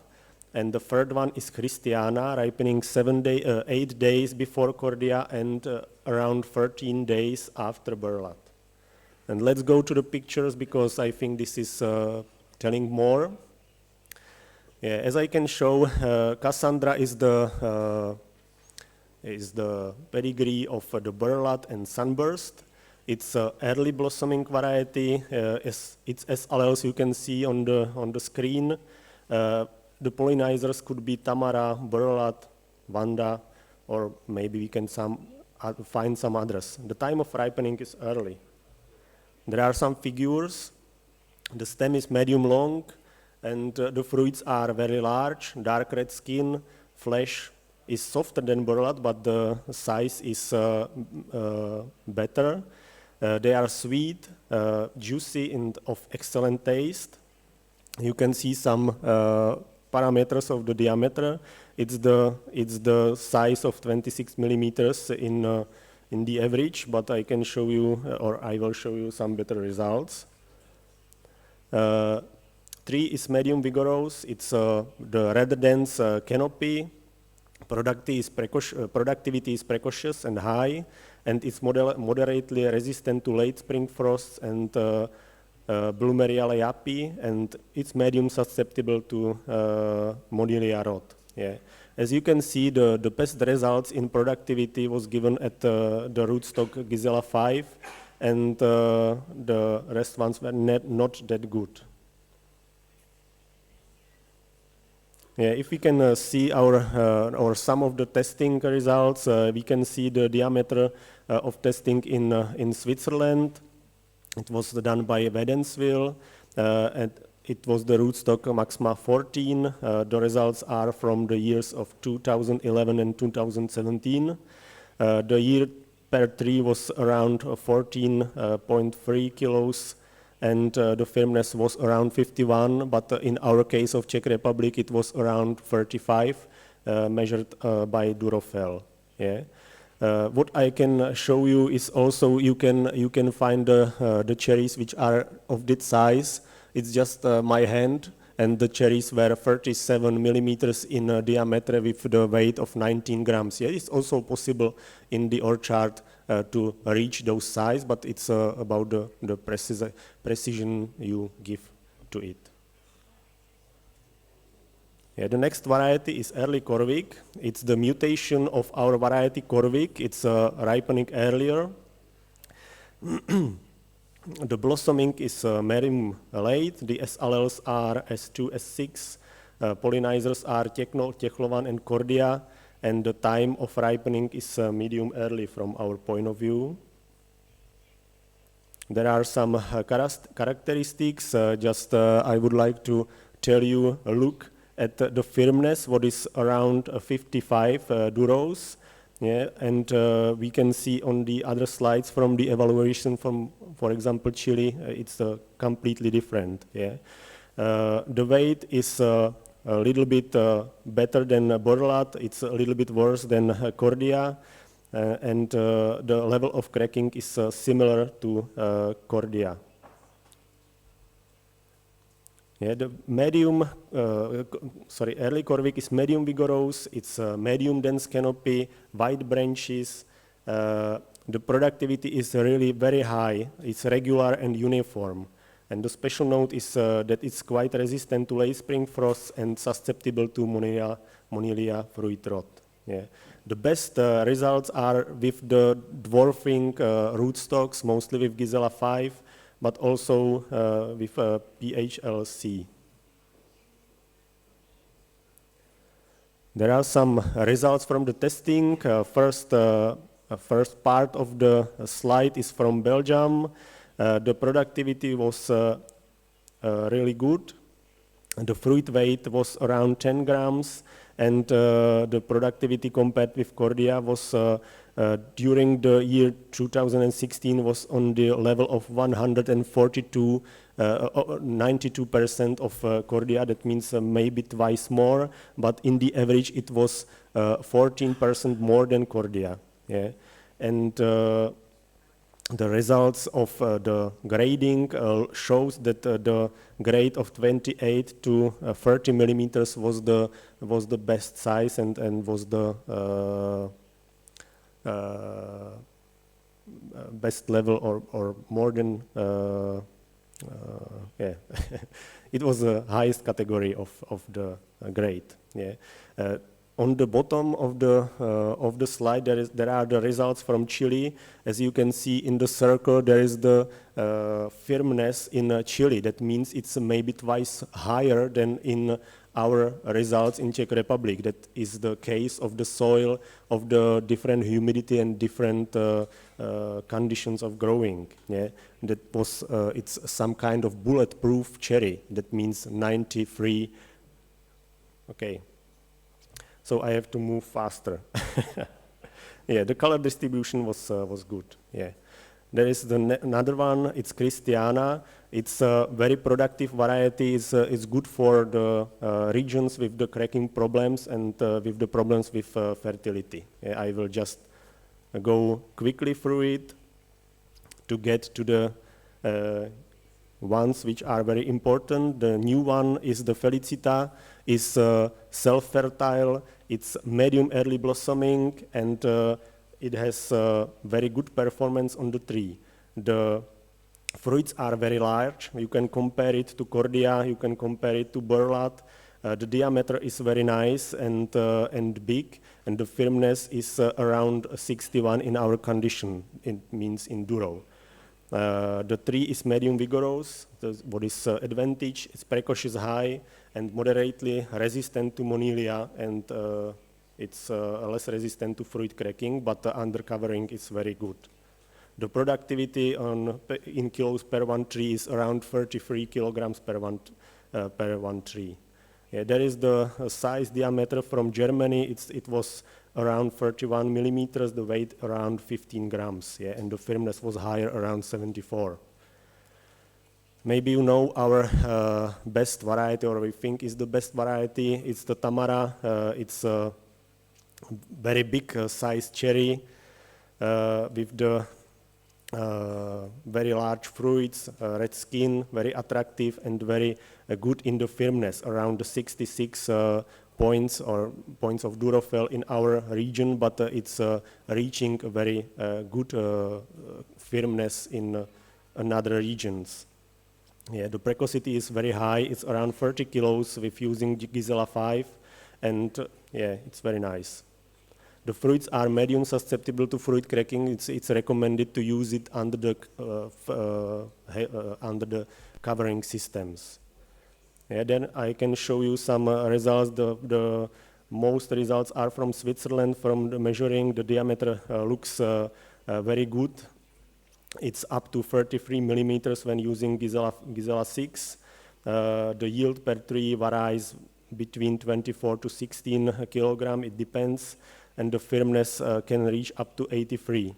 And the picture on the left side up the slide is just 1 week old. It's from California, and the grade was really nice because the largest fruit was bigger than the grade 9. That means it was more than 34 millimeters. Yeah.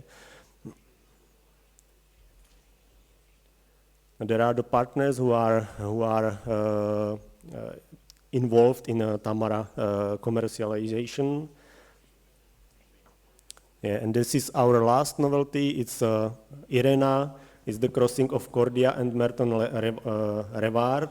And yeah, the pollinizer is Regina, but what I would like to say, it's also pollinizing Regina very well. It's the good pollinizer for Regina, and it has the same characteristics as Regina. It ripens in the same time, it looks the same, it has the better fruit size, and you can harvest it in the same time. Yeah, so this is very good to know. You can see the characteristics, the firmness is very good, the weight or the mean weight is better than Cordia or Borlat. It's just. The tree vigorous is medium vigorous, so it's good for growing, and the best results are usually in our conditions with Gisela 5. There are some results from testings. Yeah, the diameter was around 30 in Germany. And majority of fruits were in the size more than 28 millimeters. So those are the results of our testings abroad. It's necessary to test it abroad because usually one state is not enough to tell what are the cherries or what the performance is in cherries. So thank you for your attention, and if you would like to see something more about our cherries, you are warmly welcome in Holovouci. It's the 26th to 27th of June. There will be the cherry days with the tastings and also with the show of cherries. So you can try more than 50 cultivars and hybrids, what are most perspective on one place in one time. It will be harvested from the first week up to the 6th week, and maybe the 7th week will be in the yellow stage, but you can see it all on one table, you can test it, and you can have the tour around the breeding orchard and see how the varieties are performing in our region. And yeah, it's just a good way how to recognize the cherries, because as my colleague before said, it's better to see it in the orchards than see it from the pictures. You can have when the date? It's the 26th and 27th of June. Ok, thank you very much. Grazie. Grazie Lubor. Potrebbe essere un'occasione per mangiare le ciliegie che non abbiamo mangiato oggi a pranzo. Bene, adesso ci spostiamo in Ungheria. Do la parola a Geza Buidoso, molto bene, che rappresenta Nike, che non è una nota marca di scarpe, ma il National Agricultural Research and Innovation Center di Budapest. Prego. Thank you. Good afternoon, ladies and gentlemen. I'd like to give you a really short presentation about our activities.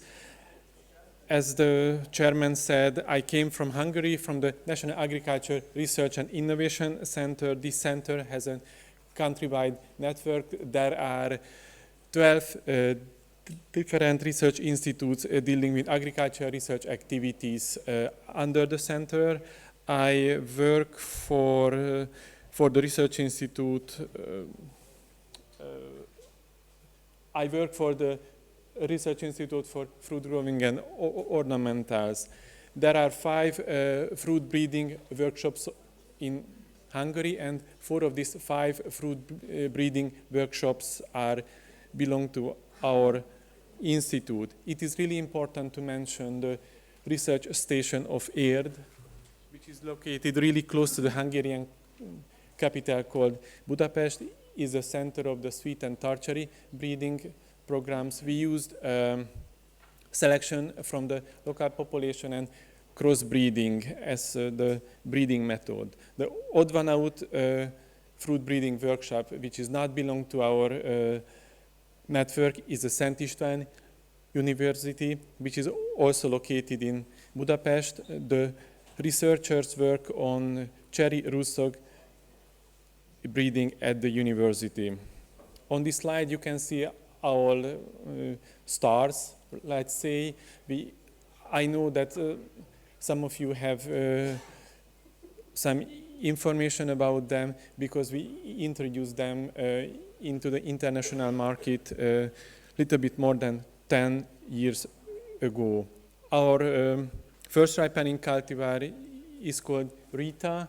Its ripening time is 7 to 10 days before burlat, and it has really high productivity. The average fruit size of Rita is around 27 millimeters in diameter, and the fruits have really good sweet cherry flavor. Unfortunately, the fruits are really susceptible for rain-induced cracking. Other really important cultivar is called Carmen. Carmen is the queen of our assortment. It has moderate tree vigor, really medium yield, and really high fruit size. The average fruit size of Carmen is around 30 millimeters of diameter.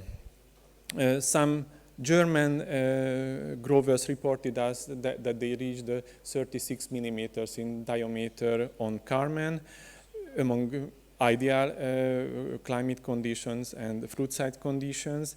And other really important issue is that some growers reported that the fruit flesh of Carmen is not firm enough. Therefore, it is not really good for the export for long distances. The third important cultivar called Vera. Its ripening time is right after Carmen, so plus 10 days, 12 days after burlat.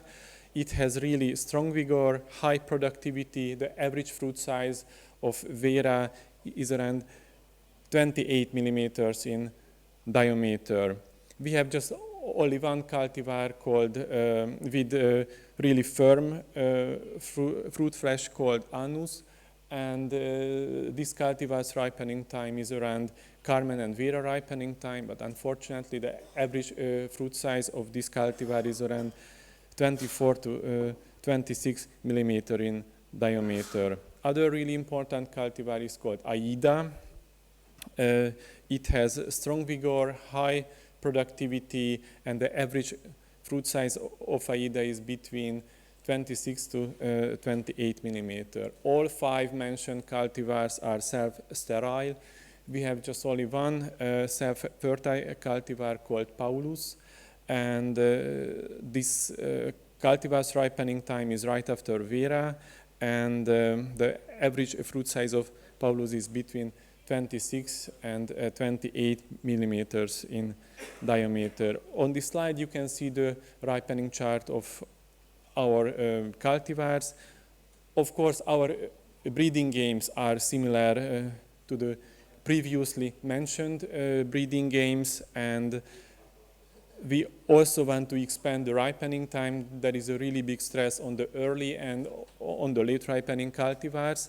In the near future, we will introduce some late ripening cultivars into the production. Our cultivars are under evaluation, not just in Hungary, but in outside of the country, like in China, Germany, Italy, and Spain on the northern hemisphere, and on Australia and in Chile on the southern hemisphere of the earth. I like to call your attention for the early ripening season of southern part of Italy and Spain. This is the ripening time of Rita, which became a standard cultivar on the Iberian Peninsula among the early ripening cultivars. On this bar chart you can see the fruit size fractions of the Hungarian bred cultivars, As I have told you, Carmen has an excellent fruit size, and Paulus, Vera, and Aida can also produce really nice fruit size.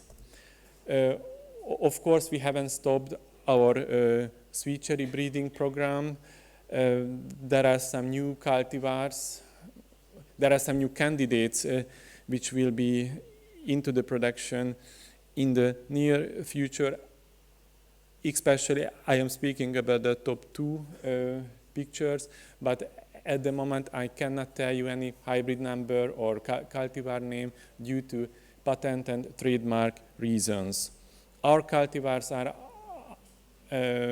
available not just in Hungary, not just in territory of the EU, but in other countries, and here you can see our representatives.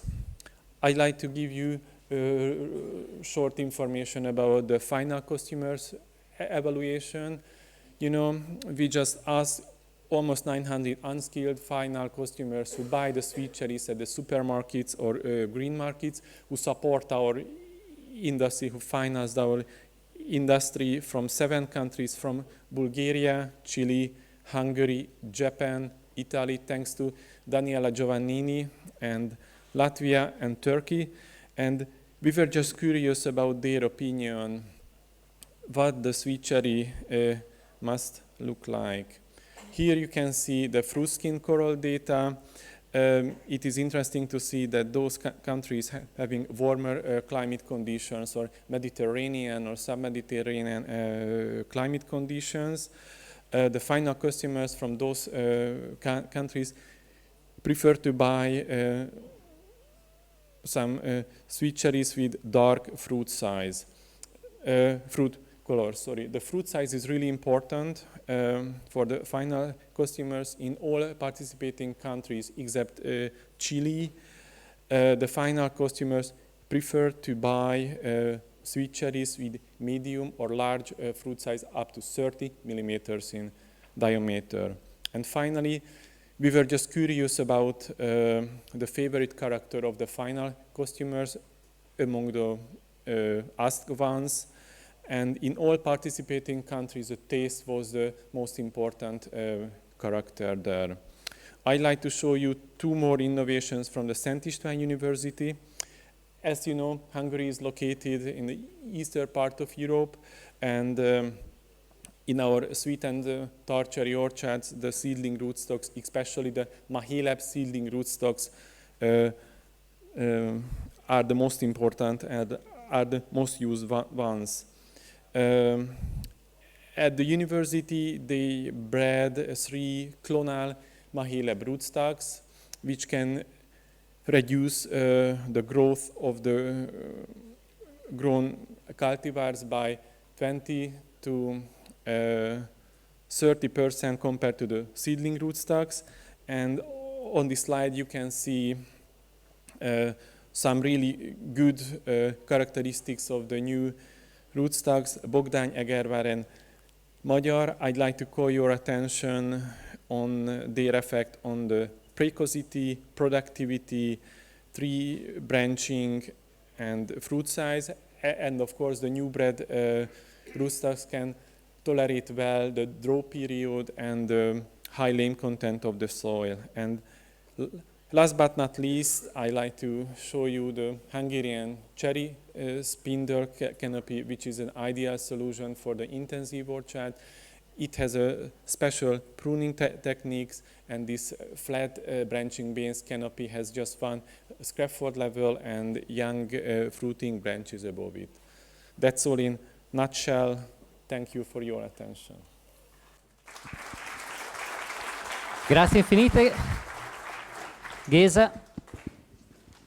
E adesso, ultimo ma non meno importante nella presentazione della parte varietale, abbiamo Peter Stoppel che rappresenta Vitoplant Italia, ma che ci racconta le nuove varietà della serie Prim e Final che arrivano dalla Germania.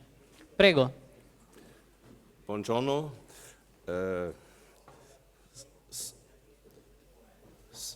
Sorry for my bad English. It's the first time that I speak in English. For my, I'm only farmer from South Germany, Lake of Constance, and I am cherry and strawberry farmer. So I started 25 years ago with breeding. After I successfully I started with the cherry breeding program. Purpose of my breeding.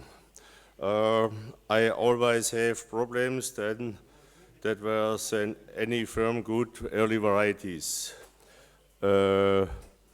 My salesperson often complained me my early varieties because after a few days there were bad conditions. And the next is Cordia and Regina. The price is 80% from the production in Germany. The price in this time is very bad.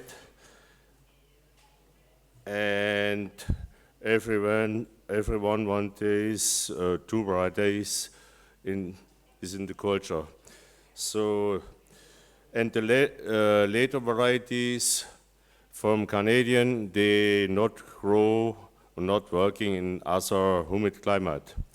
So then I have the idea to start with breeding. A little thing is now in other climate, we have in my farm, we have 1,200 millimeters raining, and what they speak cracking resistance, my meaning is not possible, only hardness.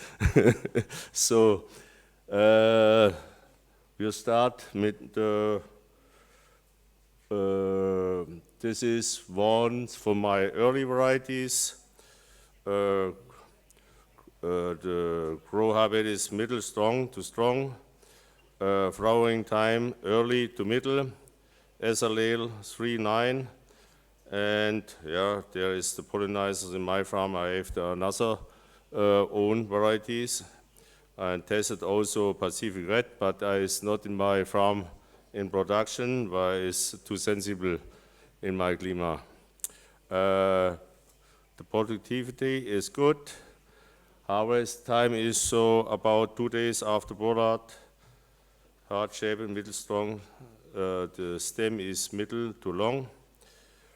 Firm in other humid climate, the firmness 75 Durofel, sweet but still not some acidity. 18 Brits, 30 millimeters plus, color red black. Results in Spain 2 weeks ago, 75 to 85 Durofel, higher than 20 bricks.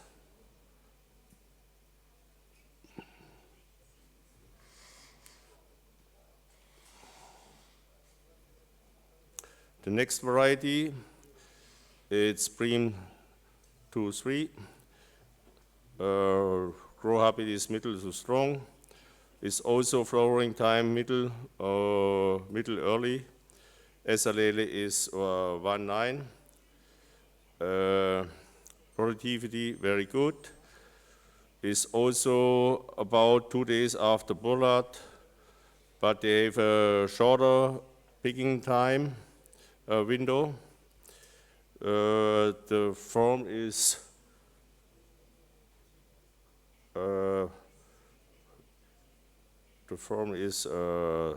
Herzscheiben, middle to long stem, firmness 60 to 70 Durofel, crunchy 50 to 16 bricks, 30 to 32 millimeters, color red, black.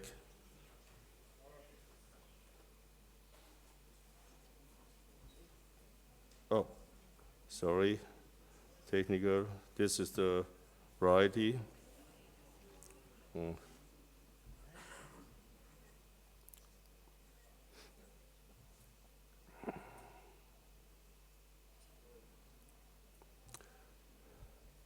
The next variety is Prim 3-1. The tree is a little bit smaller, middle to strong, well flowering.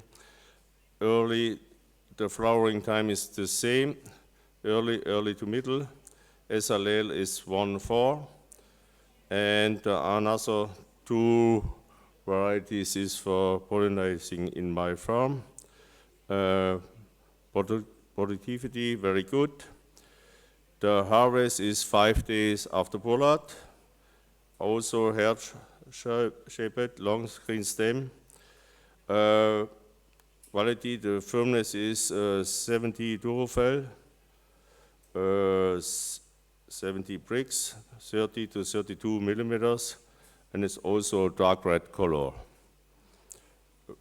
The results in Spain, 10 days ago, 85 to 90 Durofel, higher than 90 bricks, 29 to 30 millimeters.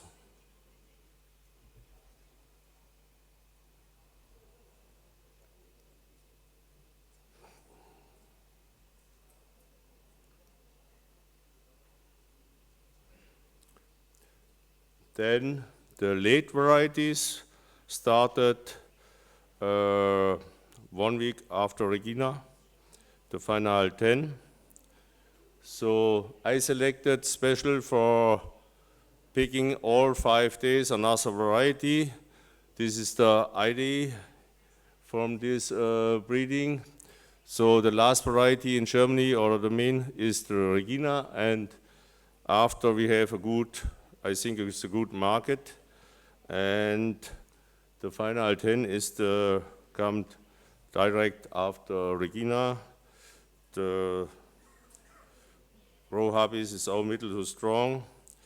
Flowering time early, middle, and SLA is 3-4, is self-fertile, very good productivity, 7 to 10, yeah, I think 1 week to 10 days after Regina. Long green stem and heart-shaped. Firmness 70, 80 Durofel, crunchy, very nice aroma, more than 20 bricks, and 30 millimeters plus dark red color.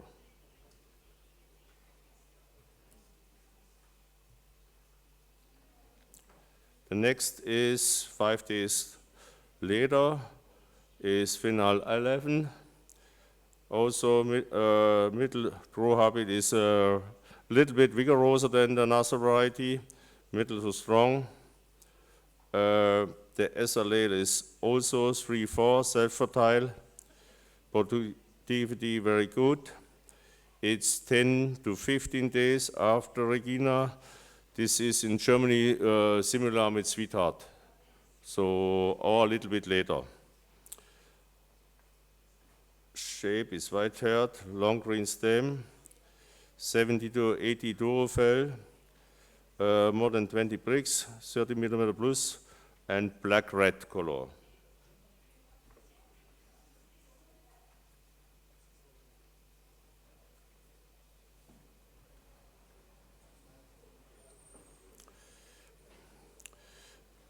This is final 12, middle to strong. Habit is the same SLA, self-fertile, very good, productive. Harvest is 15 days or more after Regina. It's here in Italy similar with staccato in this time. Long green stem. Quality 80 Durofel, more than 20 bricks, 32 millimeters, and black-red. And results in January in Chile, 85 to 95 Durofel, and after 30 days storage, 100 Durofel, 24 bricks, 30 to 32 millimeters.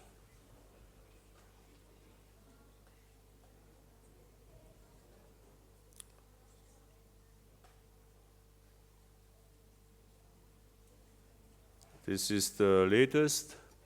It's also middle to strong, same SLA, self-fertile, 20 days after Regina, is more round in the shape, long green stem, In my climate, 75 Durofel, nice aroma, more than 20 bricks, 28 to 30 millimeters, also black-red color.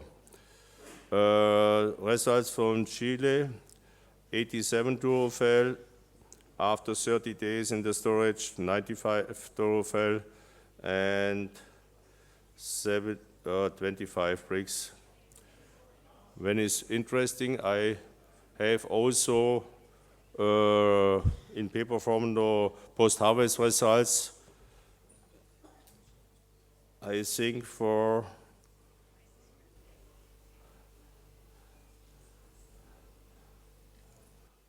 make a little bit quickly. That's only what we are. I have no more seedlings, but it's not so important.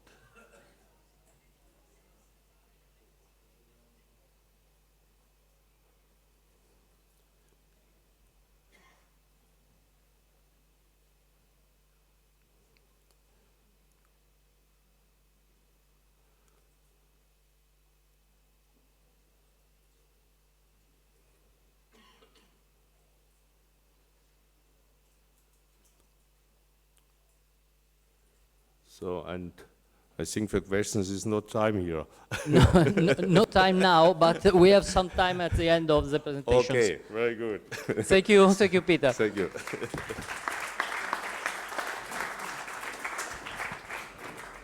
A questo punto direi di passare alla parte di portinnesti, quindi cercare di capire cosa si cerca di trovare in un portinnesto per adattarlo al suolo. Passo la parola a Hubert Ziegler della LVG che ci racconta i nuovi portinnesti della serie Veighi. Prego. Ladies and gentlemen, thank you for being here. I report about the Veighi rootstocks series and its other eldest results grown. Some general informations, you have a lot of informations in your map. Veigis are crossings of Gisela and Virut clones. The licensee is Peter, the speaker before. He has not only fine varieties, but also very successful rootstocks.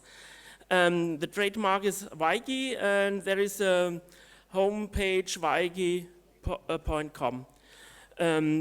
There you can see much more descriptions and figures and photos.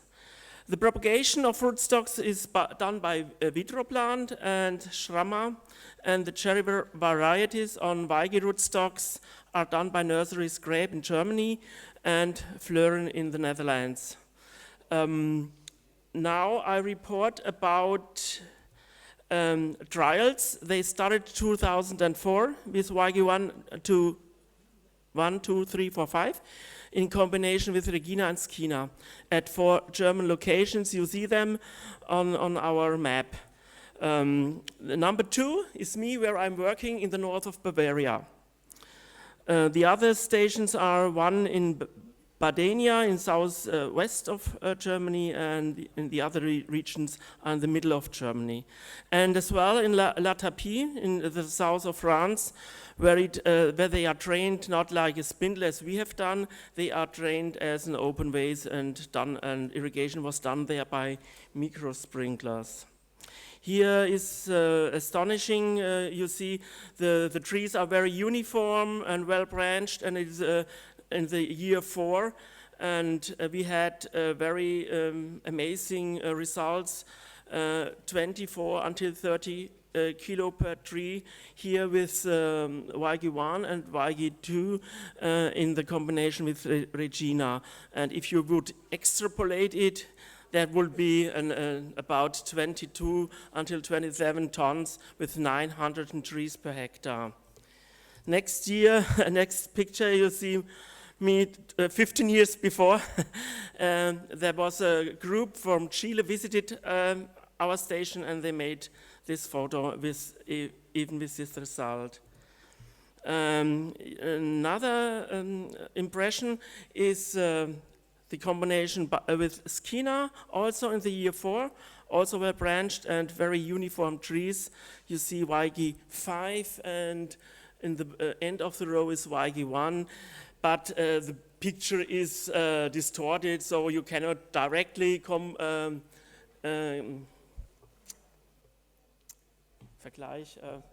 compare, sorry. Good. Another aspect is the bulge and at grafting point. You see YG1, YG3, there is, and YG2 with Regina end of 9 year. YG1 and YG3, there are hardly no bulge, but YG2 shows some bulge, but nevertheless the trees are stable without pales or trellis, no losses of trees. The combination rootstock and variety is well compatible. And you see as well other combinations we had in the same Regina with Gisela 5 and others combinations. Some pictures of the tree, end of year 9. You see Regina combinations, YG1 in the left and YG2 on the right. And you see some pictures during the season. YG3, YG4, they are stronger. And YG5 with Regina, also stronger. And you can see the direct combination with Skina and YG5. Also the combination Skina, YG1 and YG2, very nice trees. Skina, YG3, YG4, and some impressions of the fruit set. YG1 in year 9 with Skina, in year 12, or YG2 on the right picture. And some last impressions about Regina in combination with Gisela 5, YG1 and YG2. Okay. Now some figures.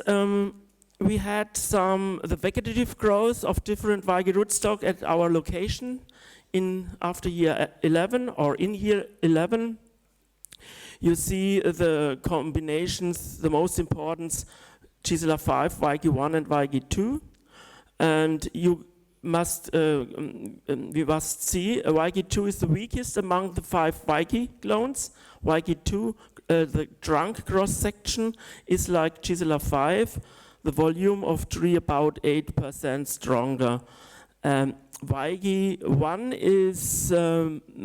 is growing stronger than YG2.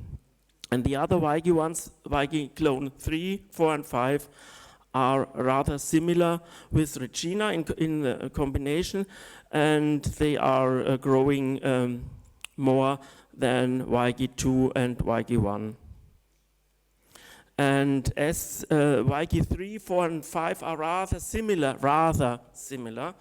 and I think we need not to have 3 similar clones. We preferred or favorized YG3 towards the other YG clones. The figure 2 is the yield. At our location, it was the accumulated yield per tree in the total of 2006 until 2014, and you see also the average fruit diameter. And you see per tree YG2 has the highest result, highest yield, and it is about rather 10 kilos more than Gisela 5. And the diameter compared to Gisela 5 is about 1 millimeters more. Unfortunately, we have not the combination Gisela 5 with Skina. With Skina, we have only the YG in comparison, but you see a good combination can be YG1, but as well YG2. Okay. Further results, 11 years of trial and further 3 years of observation. We have no losses of trees referring all Weige clones, no suckers at all Weige clones. Beside Weige 4, it shows very few suckers. And we have less bare branches than Gisela 5. In our climate, it was rather dry. The total annual rainfall is 420 until 650 millimeters, but only most in winter, and we have very dry summer. We have very poor soil, sandy loam, few degree on organic content, and our station is 170 meters above sea level. Okay, then some other results from German locations in Thuringia, middle of Germany. They compared Weige 2 and the trial was without Weige 1. At this station, Gisela 5 showed an overall better impression in combination with Regina, but Weige 2 had slightly less yield, for it grows weaker than Gisela 5. And Weige 2 and Gisela 5 are rather similar in combination with Regina regarding the specific yield per trunk cross diameter. With Skina, Weige 2 is a little bit better than Gisela 5. The other 3 clones, Weige 3, 4 and 5, are worse. And recommendation in Thuringia, they are interesting, above all Weige 2, and they will be tested in further on new trials they have planted meanwhile. Data of southwest Germany, we have also results Weige 2 in comparison to Gisela 5. The fruit size is a little bit weaker, but 30 kilo per trees in 7 years is a very good result there.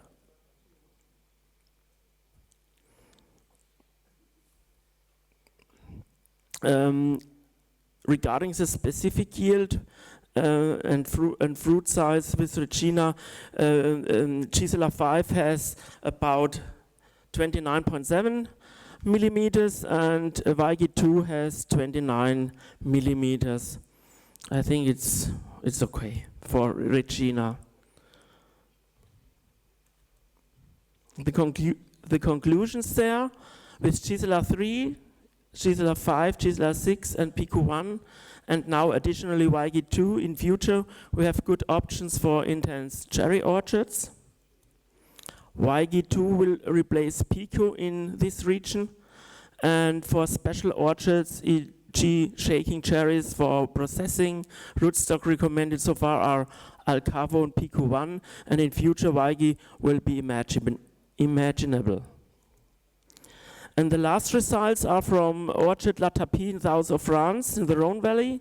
The treatment is open vase with 5 to 6 branches. The plant distance is 7 meter by 2.5 meter with about 500 trees, and irrigation done by micro sprinklers. There is good soil, but pH is 7.7.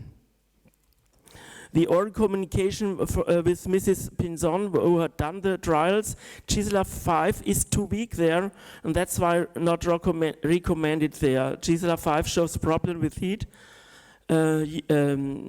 referring leaf yellowing, premature leaf fall, and vitality. And that's maybe we spoke a lot of climate change in all the speakers in the morning, and then we have maybe some answers with the Weige clones. The aim there is to have stronger growing rootstock than Gisela 5, which are compatible to heat and higher pH 2. The suckers at Dry La Tapie, Gisela 5 partly very much, Weige 2 some, but distinctly less than Gisela 5. Weige 1 has scarcely, only occasionally suckers, but the other Weige clones, they show numerous suckers. The trunk cross sections in year 8 in square centimeters, there we see the Gisela 5 is the weakest rootstock, Weige 2 is the weakest among the Weige clones. And Weige 1 seems to be suitable under these conditions there in La Tapie. Despite other climate in the south of France and different training, the capability of Weige clones referring growth is similar to German experiences. The result of the yield, the total in 2007 until 2012 in kilo per tree, we see a similar range of Weige. The Weiges are better than the Gisela 5. Hubert, Yes. Hubert, 2 minutes more. Yes, Okay. Okay. The diameter, the fruit weight, the fruit size is with the Weige clones is very good or is suitable. Okay, the conclusions there under this condition, Weige 1 and 2 behave better than Gisela 5, and the stronger growing rootstocks like Weige 3, 4 and 5, but also Weige 1 and 2 are well adapted to disadvantaged location with a high pH, extreme heat, aridity, and maybe to soil fatigue in replanting orchards. Weige clones can become more important in relation to climate change and to new training systems like UFO or angular planting. And the last pictures from the region here, the informants are from Peter Stoppel and Walter Monari. They had very good experience here with Weige 2 and Weige 1 in a demonstration trial under the conditions of replanting and heavy soil. You see Weige 1 and Weige 2. Weige 1 is weaker here than Weige 2 in the year 4. And other pictures show the Weige 1 in year 4 and the Weige 2 in year 4. And some pictures in comparison to other rootstocks like Maxima you see, and to cold. And the observation by Peter Stoppel so far are Weige 2 grows stronger than Weige 1, maybe because of replacement, heavy soil, and they grow stronger than Gisela 5 but less than cold in Maxima 60. Weige 2 is well adapted to these conditions and to heat. Another example that Weige 2 is better adapted to heat than Gisela 5. Weige 2 yields more than cold and Maxima 60. Experienced by Peter Stoppel's visit in Chile this year, Weige rootstocks above all Weige 2. They show good first impressions from nurseries and young orchards in the trial fields with good and horizontal branching, weaker growth at the top of the trees than e.g. cold. And Weiges present better than Gisela clones, even stronger rootstocks like Gisela 12. The overall evaluation of Weiges like Gisela 5, Weige 2 can be used for intense orchard with irrigation. Under German and Middle European conditions, Weige 2 is relatively similar to Gisela 5, referring yield growth, but also with further advantages like vitality, less balding, less bare branches, suitable to poor soils, hot climate, dry regions, and referring to climate changing. Weige 1 and 2 suitable for very fertile varieties or weak or compact growing varieties like Samba or Skina. And according first impressions, Weige 2 also suitable for replanting. So we can say Weige 2 is an universal rootstock, and Weiges are compatible with all varieties tested so far. They achieve safe combinations.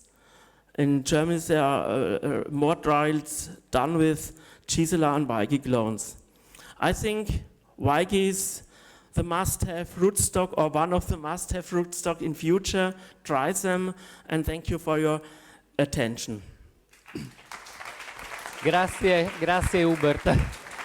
Mi dispiace per il tempo, ma per essere equi con tutti. Visto che si è parlato più volte del Gisela e di PQ, vediamo la presentazione dei nuovi Gisela da parte di Johannes Feldman del CDB. Prego. Grazie. Buongiorno. So, thank you very much also from my side that we are invited for speaking a little bit about Gisela. I just want to introduce a little bit the company. So that's the CDB. Most of you may not know the CDB. Oh, excuse me, I have to. The CDB is a limited company of an association of German nurseries, and they hold the rights of the Gisela and the Pico cherry rootstocks. The CDB was originally founded to take over the promising Gießen breeding material from the university to introduce it to the market. Today, CDB offers a broader spectrum of rootstocks for fruit trees, such as the Gisela, Pico, and Pirate Dwarf Vavit. I just put them and some more information later, but I pass over. So the Gisela clones are the first successful and economically important dwarfing rootstock for sweet cherries in temperate climate conditions worldwide. As already said, they arise from a breeding program from the University of Gießen and produce size controlling, precocious and productive rootstocks for cherries.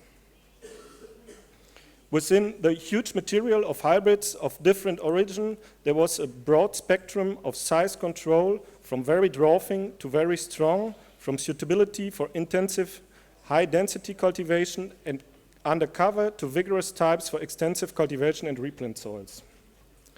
So the 3 clones were released in the first wave, such as Gisela 5, 6, and 3. I just put this information, but I pass over. So the second wave, more recently, were released 3 other clones from the Gießen material. Gisela 12, semi-vigorous, Gisela 13, also semi-vigorous, and Gisela 17 is known as vigorous. These new clones are in the focus of my presentation. So, some common advantages of all 6 Gisela rootstocks is good compatibility, healthy, certified budwood provided, precocity, high productivity, broad adaptability to soil and climate conditions, flat branching, and broad growth habit, no suckering tendency, excellent winter hardness, and tolerance to pollen-borne viruses. So the cultural management of cherries on size-reducing rootstocks is very important. So the cultural management methods have to be adapted to the needs of Gisela rootstocks and are more intensive than with cherries on Prunus avium rootstocks. In general, the more dwarfing the clone, the higher the requirements to soil and environment, and the more intensive the cultural management is. Early starting, regular pruning has to assure that each year sufficient shoot growth and leaf area are built up for fruit nutrition. So we heard all this from Greg this morning. Higher and more frequent fertilization compared to trees on conventional rootstocks, and irrigation or fertigation or end fertigation is necessary, or at least beneficial. With such adapted cultural management, the high productivity on Gisela rootstocks is maintained over many years and fruit size is not negatively influenced. Early reports on smaller fruit sizes have been explained in the meantime. They were not induced by the rootstock, but resulted as a consequence of too little pruning, insufficient fertilization, and lack of irrigation. So Gisela 5, I just pass over there. This is the general information. This is a nice photo, just 4 weeks old, or a little bit more, also made in Oppenheim. This is on an SSA. So Gisela 6, I also pass over. Gisela 3. So the new Gisela clones, whereas Gisela 3 and Gisela 5 are very well established and successful in their respective class of vigor, the CDB exploited the material from Gießen for new clones with stronger vigor. As an alternative to Gisela 6, in the semi-vigorous range, clones Gisela 12 and Gisela 13 were plant patented. A rootstock stronger than Gisela 6 in the vigorous range had been lacking in the CDB portfolio. The gap was closed by clone Gisela 17. With the 3 old and the 3 new clones, the grower has a good choice and can choose the clone which best fits to the environment and intended cultural intensity. Here's an overview, which you find also on our homepage. So the Gisela rootstocks are propagated in a vitro lab, in vitro propagation, so that this produces homogeneous plant material of high quality with initial strong growth, which reduced to the clone-specific level with the beginning of cropping. So virus-free and certified true-to-type material is guaranteed like this. Our partners, the labs, restart regularly with true-to-type basic material. So now a little bit in detail. Gisela 12, this rootstock was gained increased importance in the last years, especially in the US and South America. With vigor in the range of Gisela 6, it shows better adaptation to windy sites, to high natural precipitation, and less susceptibility to Pseudomonas, bacterial canker. So Gisela 12 has been classified as tolerant to viruses PDV and PNRSV. So origin, Gisela 12 is an offspring of the crossing Prunus canescens with Prunus cerals lightscour. The grafting compatibility is very good. In later years, strong overgrowth at the union may occur, but the grafting union remains solid. Anchorage on Gisela 12 is good. Roots deeper than Gisela 6.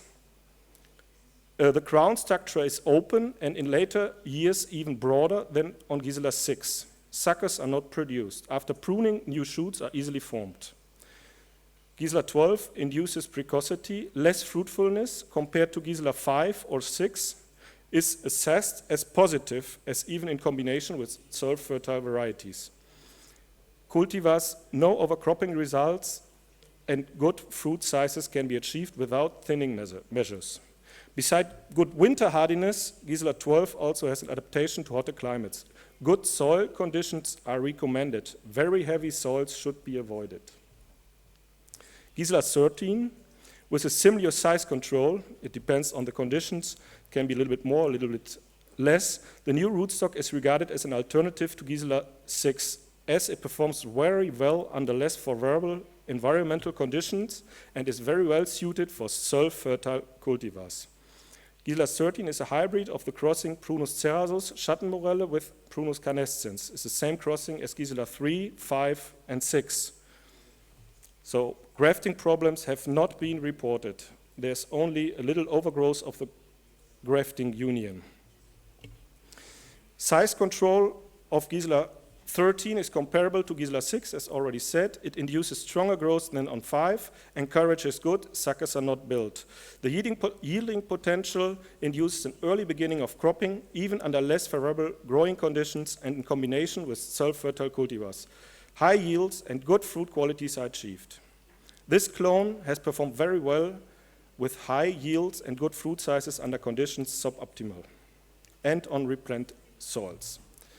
Gisela 17, a new clone in the vigorous group, is the most vigorous of all Gisela clones and induces a tree size 70 to 80% of Prunus avium. Cropping starts much earlier than on Prunus avium.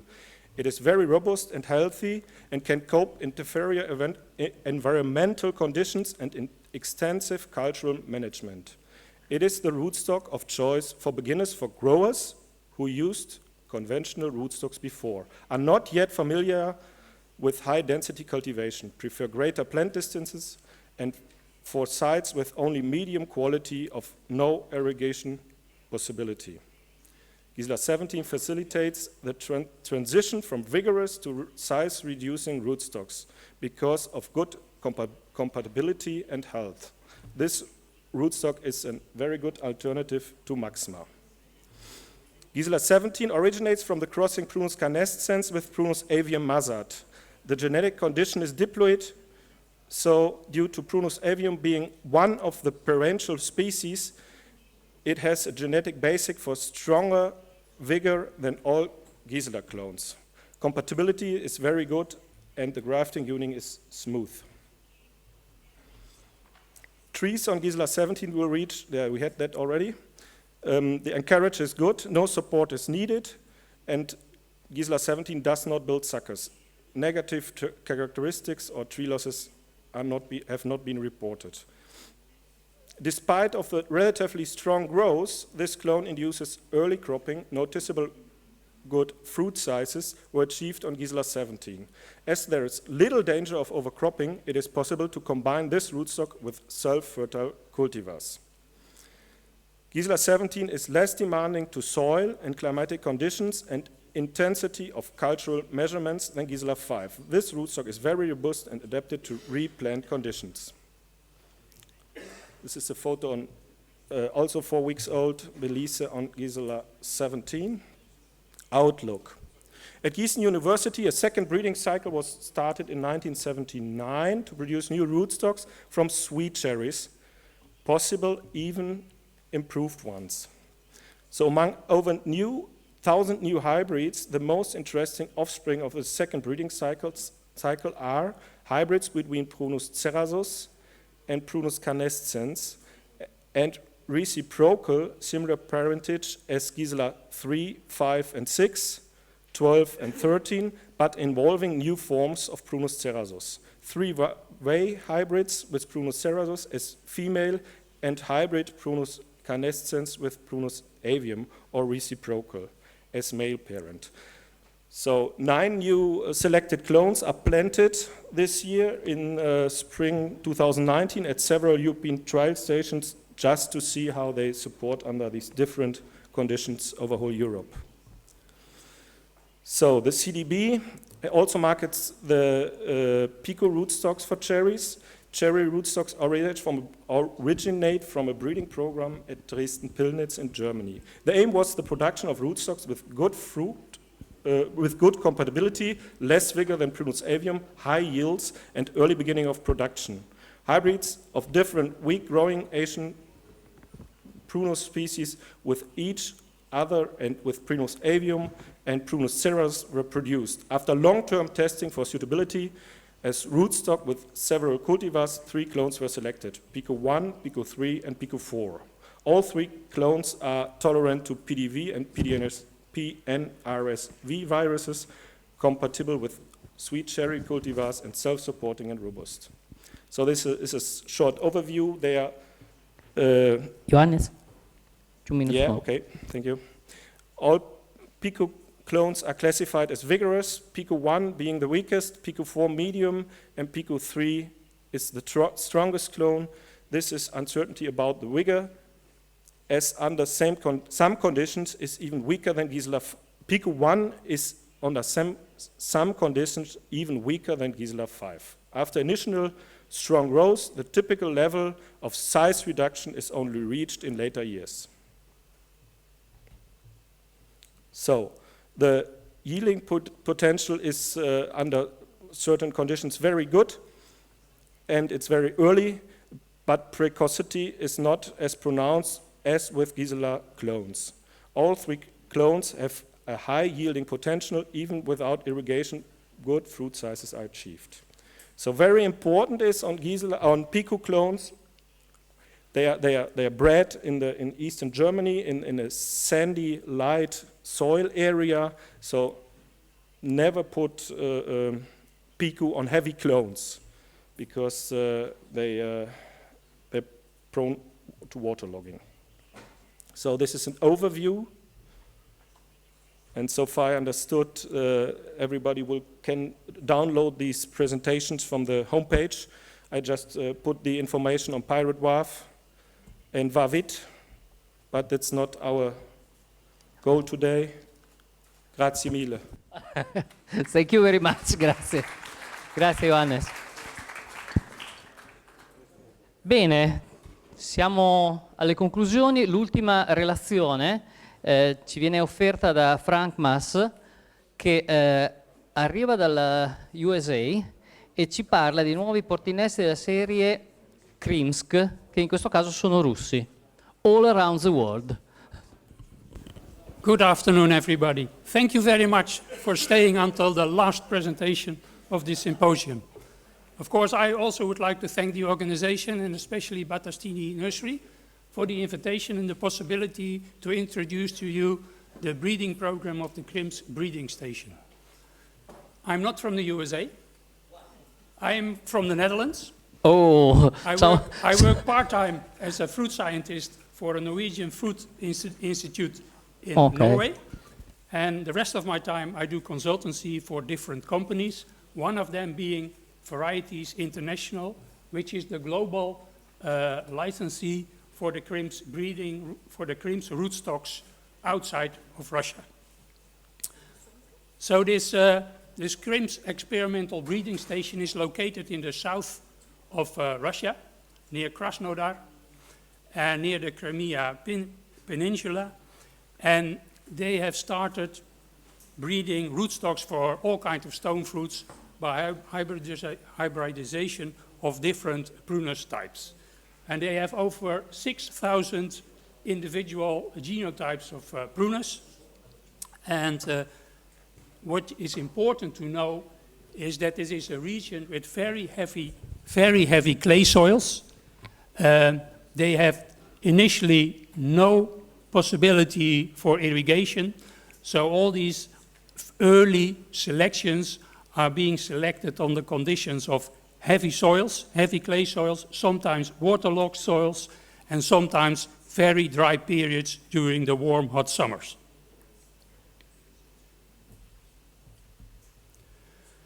Let me introduce you the key persons of these breeding stations. On the right-hand side, you see Professor Gennady Eremin. I think he is 87 or 88 years old by now.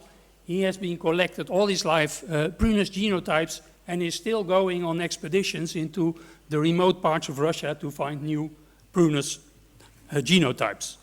In the middle is his daughter-in-law, Oksana Eremin.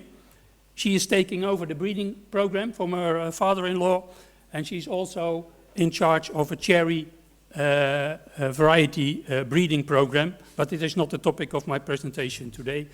And on the left-hand side is the director of the station, Viktor Eremin, which is the son of Professor Gennady Eremin. So they have been doing this breeding for a very long period. The aims of the breeding program is to breed semi-vigorous and dwarfing rootstocks for stone fruits in general. Today I will limit the presentation to the work they do for the cherry, for cherry rootstocks. They want to have precociousness given by the rootstocks, and rootstocks that are adapted to hot and dry summer conditions. And also because of the winter climate, they are also very hardy for winter frost. And like I said, often they have periods of very wet soils, so the rootstocks are also tolerant to wet soils and asphyxia, soils without oxygen. Of course, they are also aiming to breed rootstocks that are resistant to most diseases and pests and nematodes, but of course it isn't all what you want in one package, and that is difficult to achieve in one rootstock. So today I'm representing Varieties International, a nursery company from Oregon in the United States. As I already said, they are the owner or the licensee for the Krim's rootstocks outside of Russia. They also facilitate the patenting and marketing of the Krim's rootstocks outside of Russia. And they bring in a lot of money, these rootstocks, to improve this breeding station in Russia. And the money maker for the Krim's breeding station at the moment is this Krim's 86, the rootstock that is being used widely in California for the almond production. Millions of these rootstocks are sold yearly for the American almond growers. Each year, during the last 5 years, we are organizing an international tour for interested nurseries to visit this Krim's breeding station and to see with their own eyes. Has been said before today, you learn more for seeing it with your own eyes on the site where the trees grow than from pictures. So there is always a possibility, if you're interested, to join these kind of visits. And the next one will be on June 11 this year. So there are already 3 rootstocks commercialized for cherry.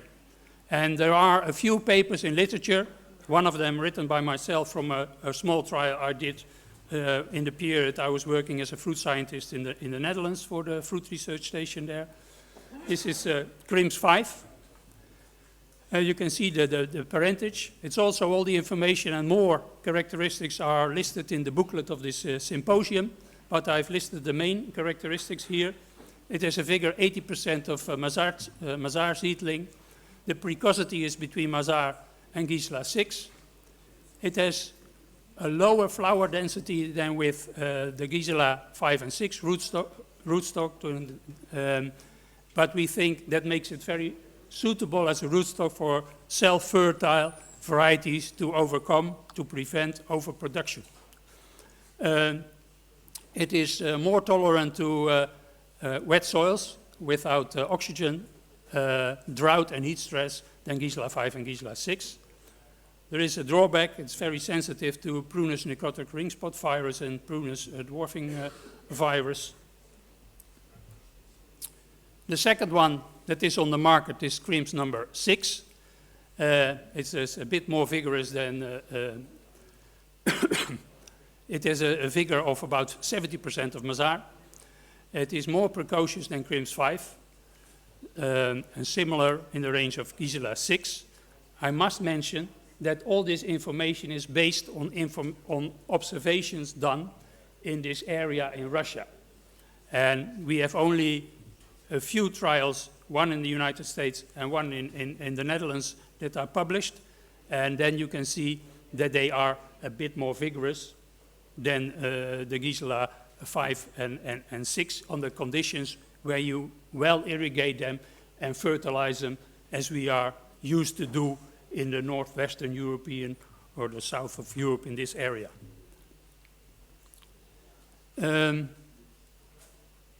So they are also, because they were selected under these conditions, more tolerant to asphyxia in the soil, drought and heat stress than the Gisela 5 and 6.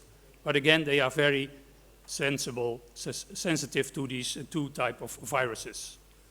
The last one that is introduced and available on the market is Krims number 7. That is a quite vigorous one.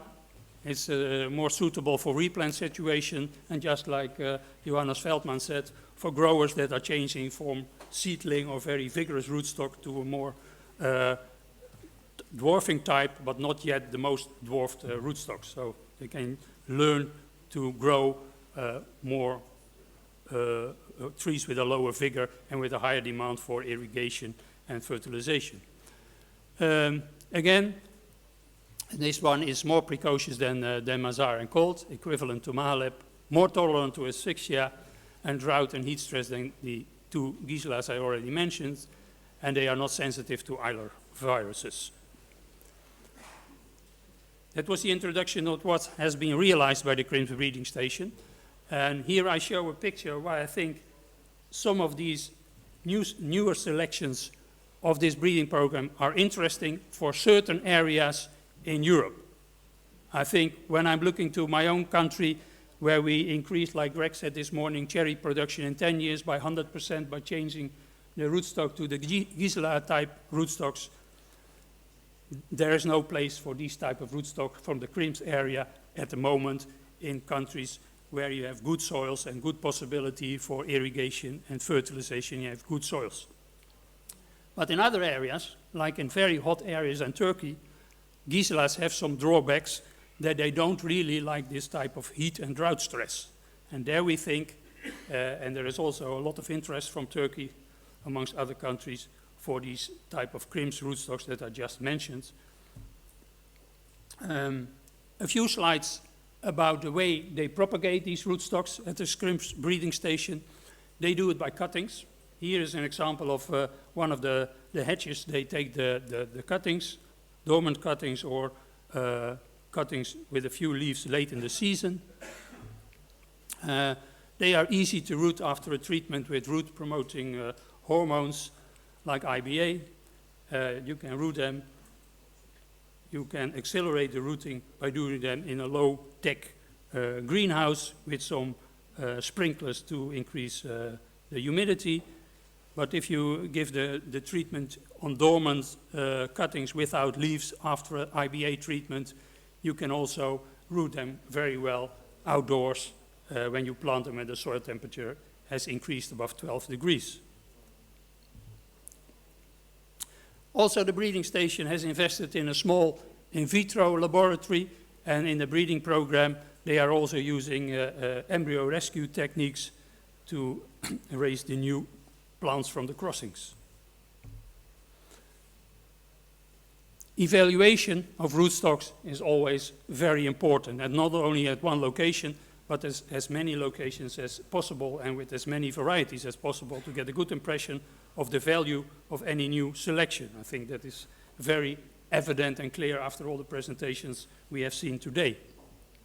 Just a picture from the orchard, how it looks like at the moment in Krims.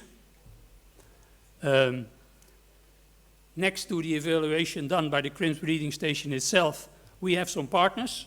So at the moment also a number of these new selections are being evaluated in Turkey, in Chile, California, and also we have done some testing, small testing in the Netherlands. Of course, it's always important before you introduce any rootstock that you have an impression if it is compatible with all the varieties. And here you see an example of the testing site where clearly one of the rootstocks was not compatible with the variety grafted on it. My role in this project is to organize the trials, the first trials to see the value of these selections for European cherry growers. And we also have rootstocks for plum and peach. And I'm also working on a program and looking for cooperation with nurseries in Europe to do the initial testing to find out the value of these rootstocks for European growers. And the point of entry, thank you, the point of entry for these rootstocks is the NAC, the NAK Tuinbouw in the Netherlands. So they test if they are free from viruses. If not, they have to be cleaned before we further propagate them and make trees for trialing. Here is an overview. It's also in the booklet, so I won't spend too much time on it. You see the codes for the new selections that we have imported recently in Europe for further testing. You see the estimated figure on the right-hand side of the column, so varying from 50%, and initial we think it's more dwarfing than Gisela 5, but it has to be established under growing conditions in European soils and climates. And there is a range, see, from this dwarfing to semi-vigorous for the different numbers. You can all look it up in the booklet. So this evaluation will be done in cooperation with a number of European nurseries that have visited the Krims breeding station and have expressed their interest in cooperation with Varieties International. I will be the coordinator and the contact persons for trials in Europe. Interested, you see the list of interested nurseries we are cooperating with at the moment. And of course, if you are interested, you can let me know or talk to Varieties International. Thank you for your attention. Thank you. Thank you, Frank. Thank you for your speech. And now is the right time for the questions. Quindi, momento giusto per le domande. Nessuno ha domande. Siete stati travolti da 250 nuove varietà e 10 nuovi portinnesti. Prego, c'è una domanda? Nome, ruolo e domanda. Buonasera, Pantezzi della Fondazione MAC di San Michele all'Adige. Due domande. Una, se c'è qualche informazione relativa alla sensibilità alla batteriosi della Giant Red, quindi mi pare COT era il distributore. E dopo una domanda un po' più di carattere generale per tutti questi produttori di varietà, l'attenzione che hanno nella sanità del materiale, che sta diventando una problematica non indifferente. Quando andiamo a fare qualche analisi di presenza di virosi, le sorprese sono all'ordine del giorno, quindi vorrei un po' capire quali sono le precauzioni oltre alla certificazione delle piante. Ok, partiamo dalla prima domanda che è stata rivolta a Cot. Ti porto direttamente il microfono. Sì, per la Giant Red vendiamo solo una selezione virus free. Non vendiamo la prima Giant che aveva il virus, vendiamo solo la Giant Red con un virus free.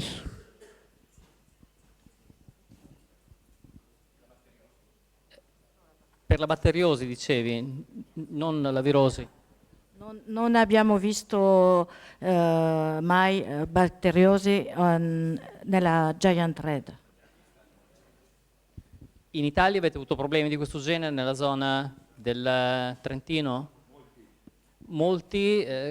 Abbastanza, dai, se vogliamo essere diplomatici. Ok.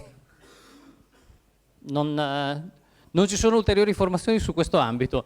Invece sulla parte di virosi, se qualcuno vuole dire qualcosa, perché in effetti l'aspetto sanitario è molto importante, arriva tutto materiale apparentemente ufficialmente immune, ma poi dopo, come ci diceva, qualche sorpresa c'è. Quindi I don't know who can tell something. If you want, thank you. As a breeders, we are trying to work with the most clear material what is possible. So that means that we would like to eliminate all the necessity of next healing therapies and so on. So what are the known viruses? What are the viruses with the high commercial impact? We are trying to, or we are just working without those viruses in the breeding material. So once the variety is bred and it's registered, it's placed into the basic material storage, into the technical isolation, and then the first material is coming out. Yeah. So in case you would like to have the clear material still, you have to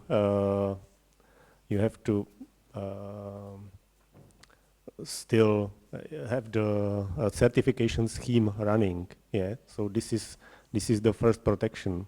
Yeah, and then comes the heating therapies, or just there are the problems with the new viruses like the Sherry virus A or something like this, but it's not known about its efficiency or if it's wrong for the plants. Yeah, so this is the issue of the next research.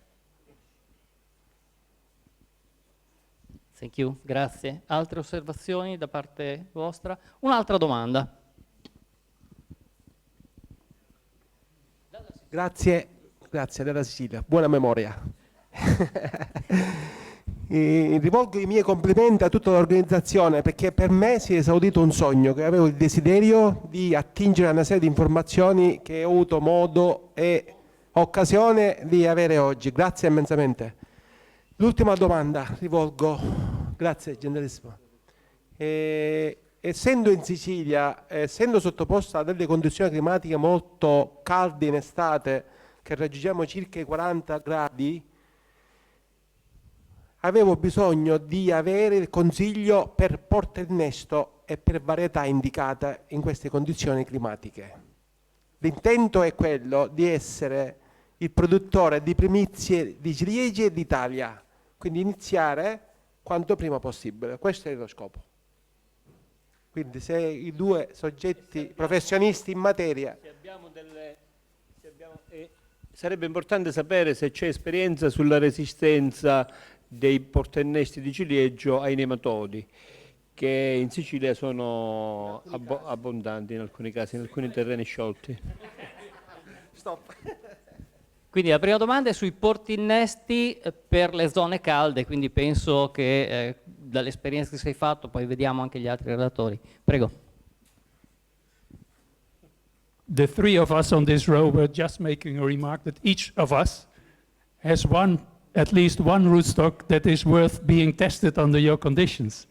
And of course, you need to see it and experience on your own soil if it will work for you. But this CRIMS 5 and 6, they are available. You can buy them virus-free from a few nurseries. And I don't know for the other ones. Yeah, from my side also, you can buy 17, also virus-free. So we are open for a test and we would support it. And the Weigi clones as well, by vitro plant, Peter, no? Yes, by vitro plant. And I think it is worth to do this trial under your conditions.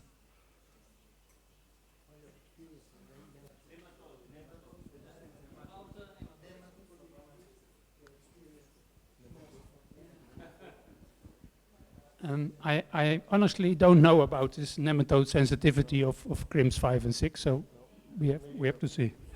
Yeah. Because also we need to find out which nematodes are the problem at your location. Maybe another aspect is replanting, and the Weigi 2 is very good adapted for replanting, and this includes as well nematodes maybe.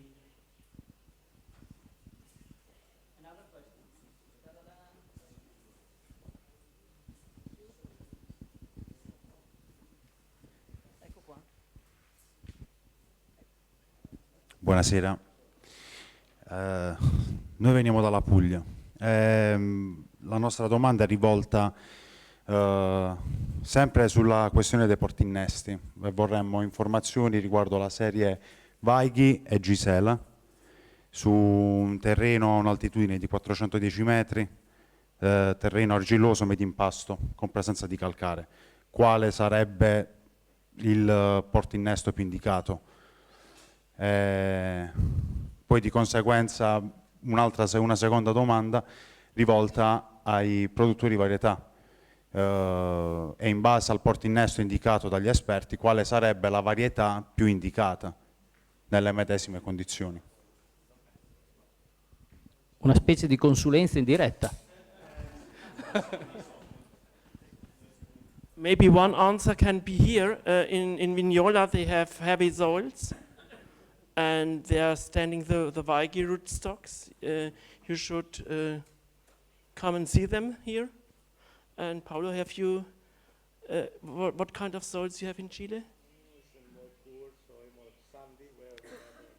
Okay, in Chile they have more poor soils, but in region Vignola they have heavy soils, and I think you should come to see the plants and the orchards here.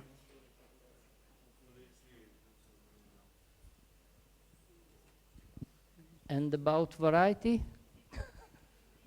I'm not for varieties, but it's more or less the same answer as we had before. So we have to try it, and we just can't support it. And you haven't enough data. No, we don't have enough data for it. Okay. That's why we try to find partners over whole Europe under several climate conditions, but we don't have it yet. Così saresti il partner perfetto per fare prove all'interno dell'azienda per valutare sia i porti innesti sia le varietà che si adattano al clima e ai porti innesti. Sì, c'è Luigi Catalano dall'altra parte, così mi alleno un po'. Prima di andare a fare un po' di mountain bike, anche un po' di piede fa bene. Sì, grazie.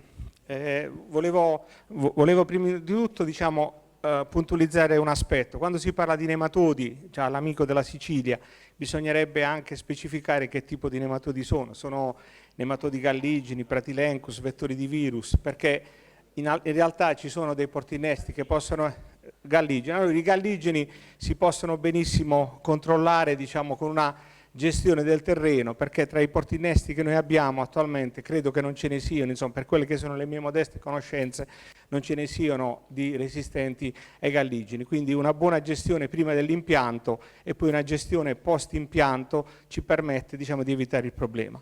Per quanto riguarda invece l'amico della Fondazione MAC sulla qualità del materiale vivaistico, in Europa vige l'obbligo di un livello minimo standard della sanità dei materiali, e specialmente per le varietà che sono sottoposte a privative. Questa è anche una condizione sine qua non prima che la varietà venga praticamente esaminata dal CPVO per il rilascio o meno della privativa. Quindi in realtà da una decina di anni a questa parte i materiali che vengono proposti all'origine sono materiali che non hanno problematiche di tipo virologico per il ciliegio. Il problema è che lungo la catena poi qualche cosa si va ad inquinare, perché magari in alcuni campi sperimentali vengono fatti dei reinnesti, non vengono utilizzate le procedure di prevenzione, però in origine il materiale è un materiale che esce sano dai breeders, perché per legge i breeders non lo potrebbero commercializzare se dovesse avere qualche problema. Quindi questo lo dico come responsabile del Civitalia, quindi dove portiamo la croce come untori del vivaismo italiano, ma anche a livello internazionale, però la condizione dei materiali iniziali è nettamente migliorata, quindi dobbiamo ancora migliorare, però le garanzie ci sono. Se poi lungo la catena, la filiera ci sono delle falle, impegniamoci tutti quanti ad eliminarle, però le problematiche sono risolte a monte. Purtroppo per il ciliegio è la specie fruttifera, e finisco, che ha il più lungo elenco di organismi nocivi di origine virale e virussimili, alcuni dei quali, se pensiamo al Little Cherry 1, Little Cherry 2 ed altro, noi non sappiamo in realtà se causano o meno danno nelle coltivazioni. I colleghi tedeschi dicono che per loro è un danno grandissimo avere queste problematiche. Noi in Italia probabilmente ce li abbiamo, fanno parte del DNA della pianta, però noi non abbiamo danni, quindi proprio ieri si è discusso a livello comunitario di come queste liste devono comprendere tutto o no, perché avere tutto significa magari non poter utilizzare dei materiali genetici e quindi fare dei PRA sulle singole organismi virali per vedere se veramente o no sono agenti che possono causare danni al ciliegio. Grazie.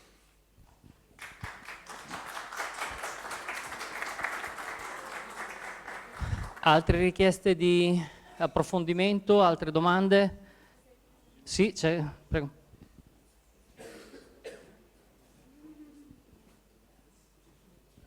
Salve, Marcello Cuduri del CREA. Volevo chiedere ai tanti breeders presenti se stanno portando avanti dei programmi di miglioramento genetico che abbiano come obiettivo l'ottenimento di genotipi che possono adattarsi alla coltura in biologico, perché ultimamente c'è un forte interesse in questo settore, richiesta da parte dei produttori che spesso si trovano a fare delle scelte poco opportune sulla propria pelle, quindi questa è la mia domanda. Sì, una nuova frontiera una varietà che sia completamente resistente assolutamente, a tutto. non chiedo assolutamente. Io suggerirei una varietà precoce che abbia una certa tolleranza al cracking e che sia piuttosto rustica, quindi rustica nel senso che poco soggetta a interventi esterni. Ma no, io non voglio sapere il nome della varietà. Benissimo. Voglio capire se ci sono programmi. Ci stanno lavorando. E penso che qui abbiamo i migliori al mondo per darti questa risposta. Prego. Yeah, I can say that there are, I think, 2 or 3 of varieties in our portfolio, what is possible to use them ripening up to the 3rd cherry week. That means that it will be suffered by the cherry fly, or it's possible to manage them without this cherry fly, but not without the Drosophila Suzuki. This is also the matter of how you are managing the orchard. In case you have the roof covering system and also the curtains against the orchard, you can then manage the pests, and you don't need to spray against the pests, but you have the higher risk, for example, in case of ripening cherries and Monillia infections. Yeah? So you have to balance all those things together. It's not only about the variety. We can find the variety what you are searching for, but it's also connected to the managing of the orchard. Yeah? It's not only about one thing, and it's also the matter of your conditions. In case you are coming from the drier conditions, it's better to manage these things that when you are coming from the wet region. Yeah. So it depends. We can find something. It's not that problematic.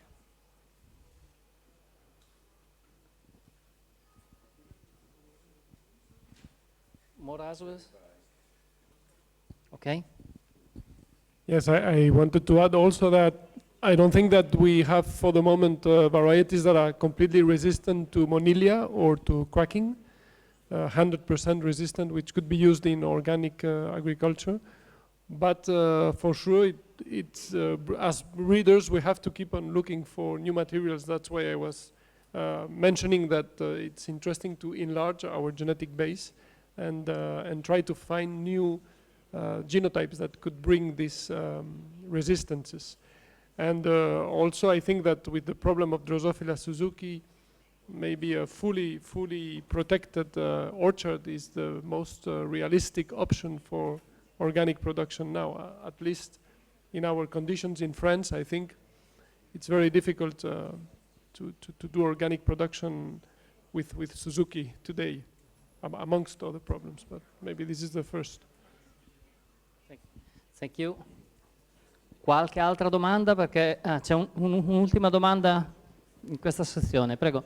Charbel Obeika, agronomo dal Libano. Soltanto volevo chiedere un suggerimento, quale può essere un portinesto che conviene per un terreno calcareo, quello nanizzante e vigoroso. Perché abbiamo da noi i maggiori terreni sono calcarei e troviamo molti problemi con i portinesti.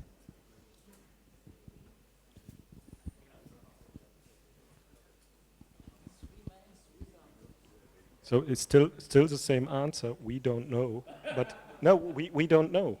So we don't know the certain conditions in Lebanon. So we can support a test. That is all what we can do. And in the South France, the Weigis with pH 7.7 were very good. I think maybe one or two of the clones can run there, but a guarantee nobody can give.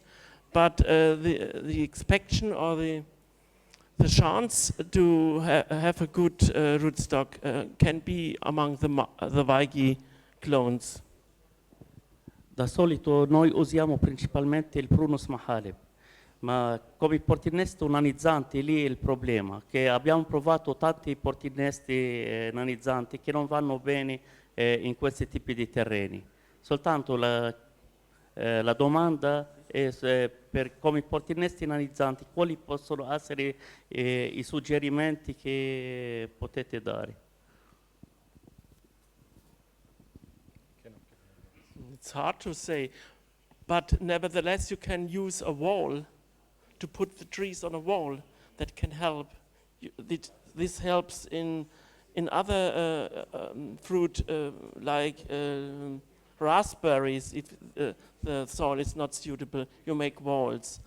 But it can help as well in cherries. A colleague in German at station Thuringia, they make trials with walls. Monika Müller. You talk about fruit ones. Yes.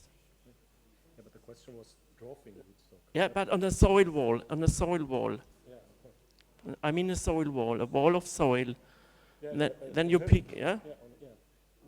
Can help even on a very heavy soil.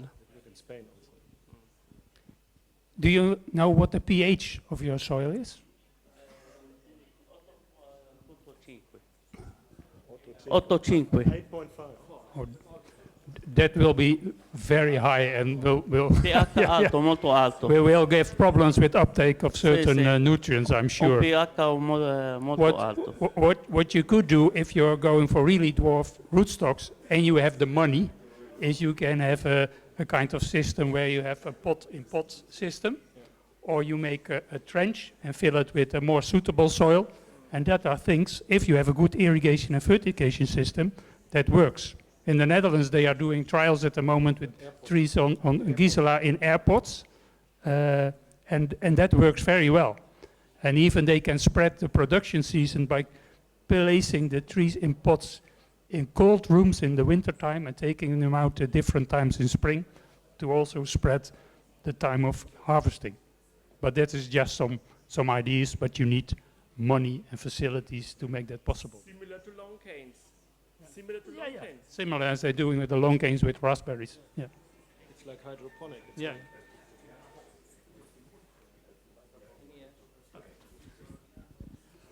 Ok, se non ci fossero altre domande, mi sembra che siamo verso la fine, prima di passare a Stefano Lugli per le conclusioni, volevo condividere una mia idea.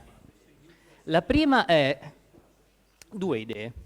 La prima è quanto è difficile fare l'agricoltore, nel senso che si dà per scontato che è uno dei lavori più vecchi, più antichi dell'umanità, invece c'è una tecnologia, un bisogno di conoscenza e un bisogno di innovazione che non trovo in molti altri settori. L'altra cosa su cui ho riflettuto intanto che parlavate tutti è quanto il consumatore non sappia nulla di tutto quello di cui abbiamo parlato oggi. Se voi ci pensate, il consumatore che compra una ciliegia e si mangia una ciliegia, ok? Ma non si immagina tutto il lavoro che c'è dietro, il lavoro di tecnica culturale, di genetica, di studio del terreno, di problemi di affinità, portinnesto, varietà, shelf life. Cioè, la cosa che mi lascia sempre con l'amaro in bocca è che c'è tantissima testa, tanta tecnologia, tanti sforzi e il consumatore non lo sa. Sarebbe come se chi vende l'iPhone non dicesse la tecnologia che c'è dietro. E questo secondo me è uno sforzo che dovremmo fare, cioè quello di raccontare quanto lavoro c'è dietro a una ciliegia, dietro un alimento, dietro a un qualsiasi prodotto che arriva dalla terra. E quindi un bel lavoro assieme per comunicare tutti questi sforzi. Io da parte mia ringrazio ognuno di voi per tutto quello che ha detto, perché è servito per crescere molto, e darei la parola per le conclusioni a Stefano Lugli, che ringrazio tantissimo per l'invito.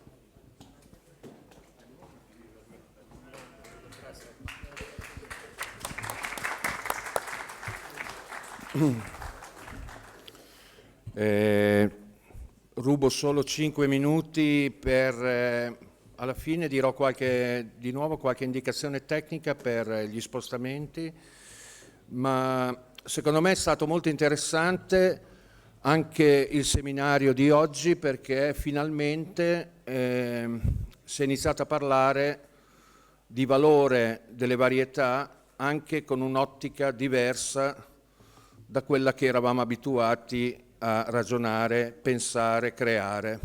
Stamattina avete sentito nella relazione di Amandine una parola che non si era mai sentita, che la varietà deve adattarsi al cambiamento climatico.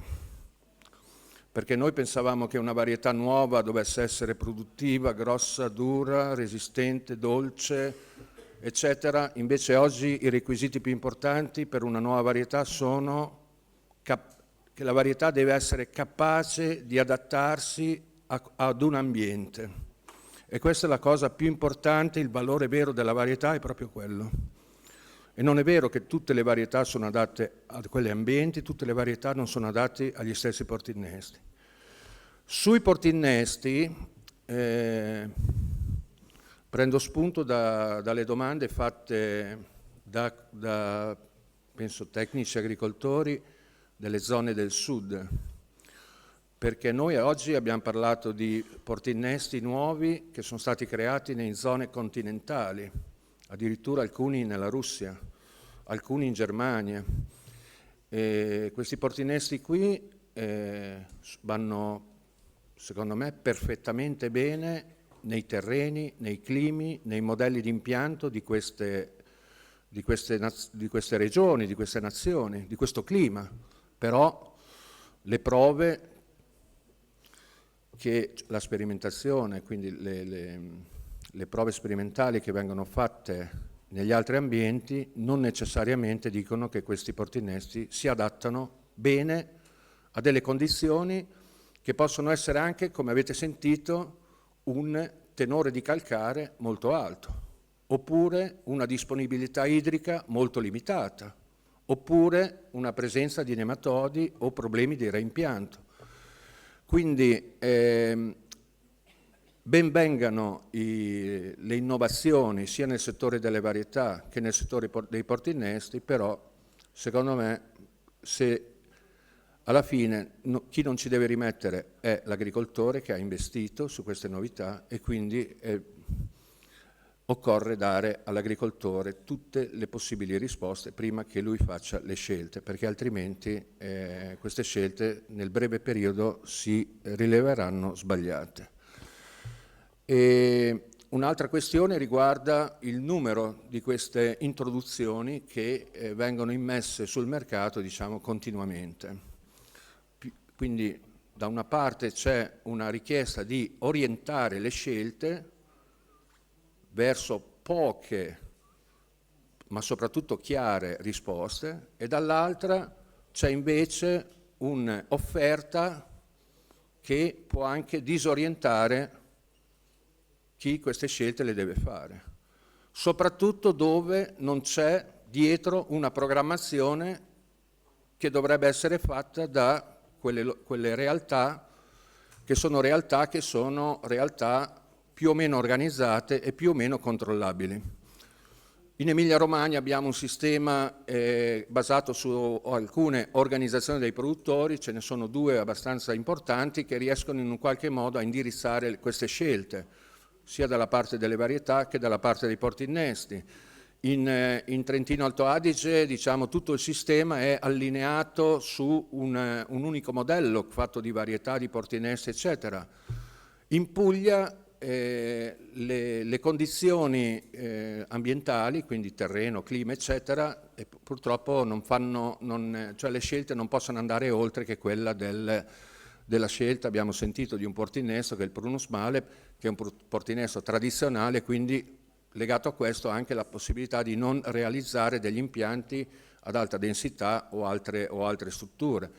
Non è che lì non hanno provato i portinesti nanizzanti, certo che li hanno provati, però, come anche da noi, però i portinesti nanizzanti hanno un limite, che è un limite legato a una latitudine, che sotto quella latitudine il portinesto non funziona, e quindi dobbiamo anche accettare di coltivare il ciliegio secondo modelli di impianto, sistemi di impianto diversi, rispettando quello che è l'ambiente, perché se vogliamo trasformare noi l'ambiente facciamo la scelta sbagliata.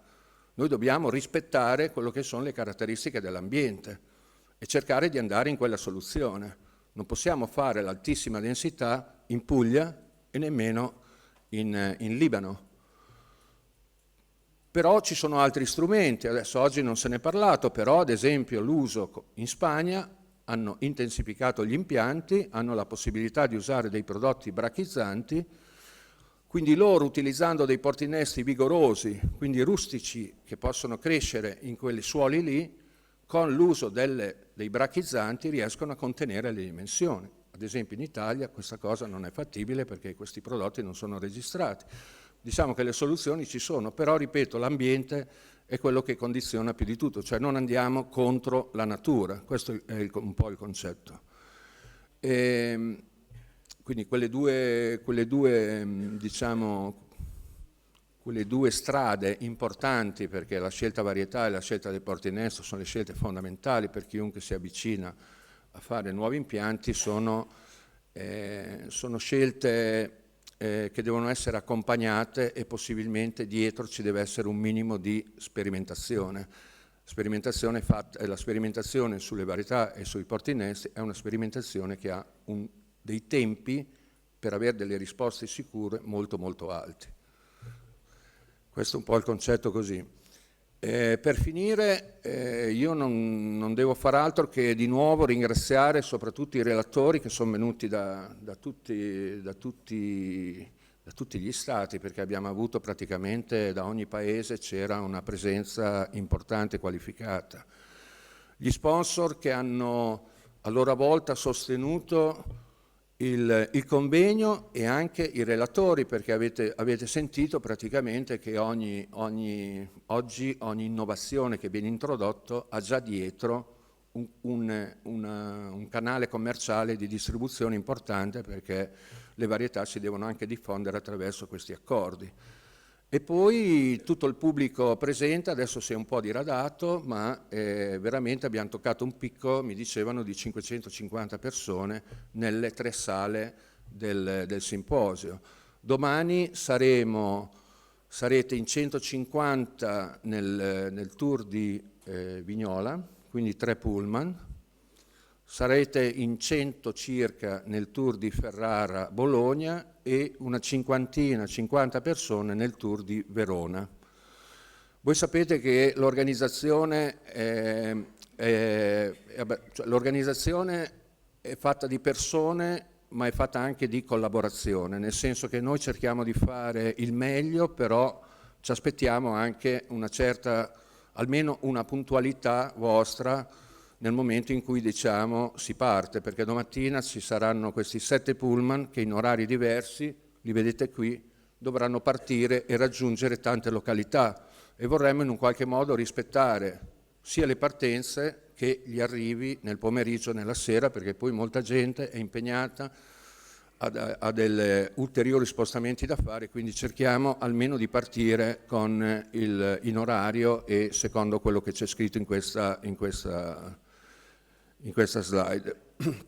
Niente, io di nuovo finisco ringraziando Ivano Valmoni, perché è stato molto efficace, e non solo come moderatore ma anche come media partner, perché la sua testata, che è Agronotizie, ha dato settimanalmente un paio di notizie, di news legate al convegno, quindi legate anche a voi, gli argomenti, gli sponsor eccetera, e questo forse ha permesso anche di diffondere così capillarmente la notizia di questo evento e anche ottenere quel risultato che abbiamo avuto oggi, e speriamo di poter replicare nei prossimi anni, quando ci sarà un'altra occasione di questo tipo. Quindi grazie a tutti, buona serata e buona cena per questa sera. Arrivederci.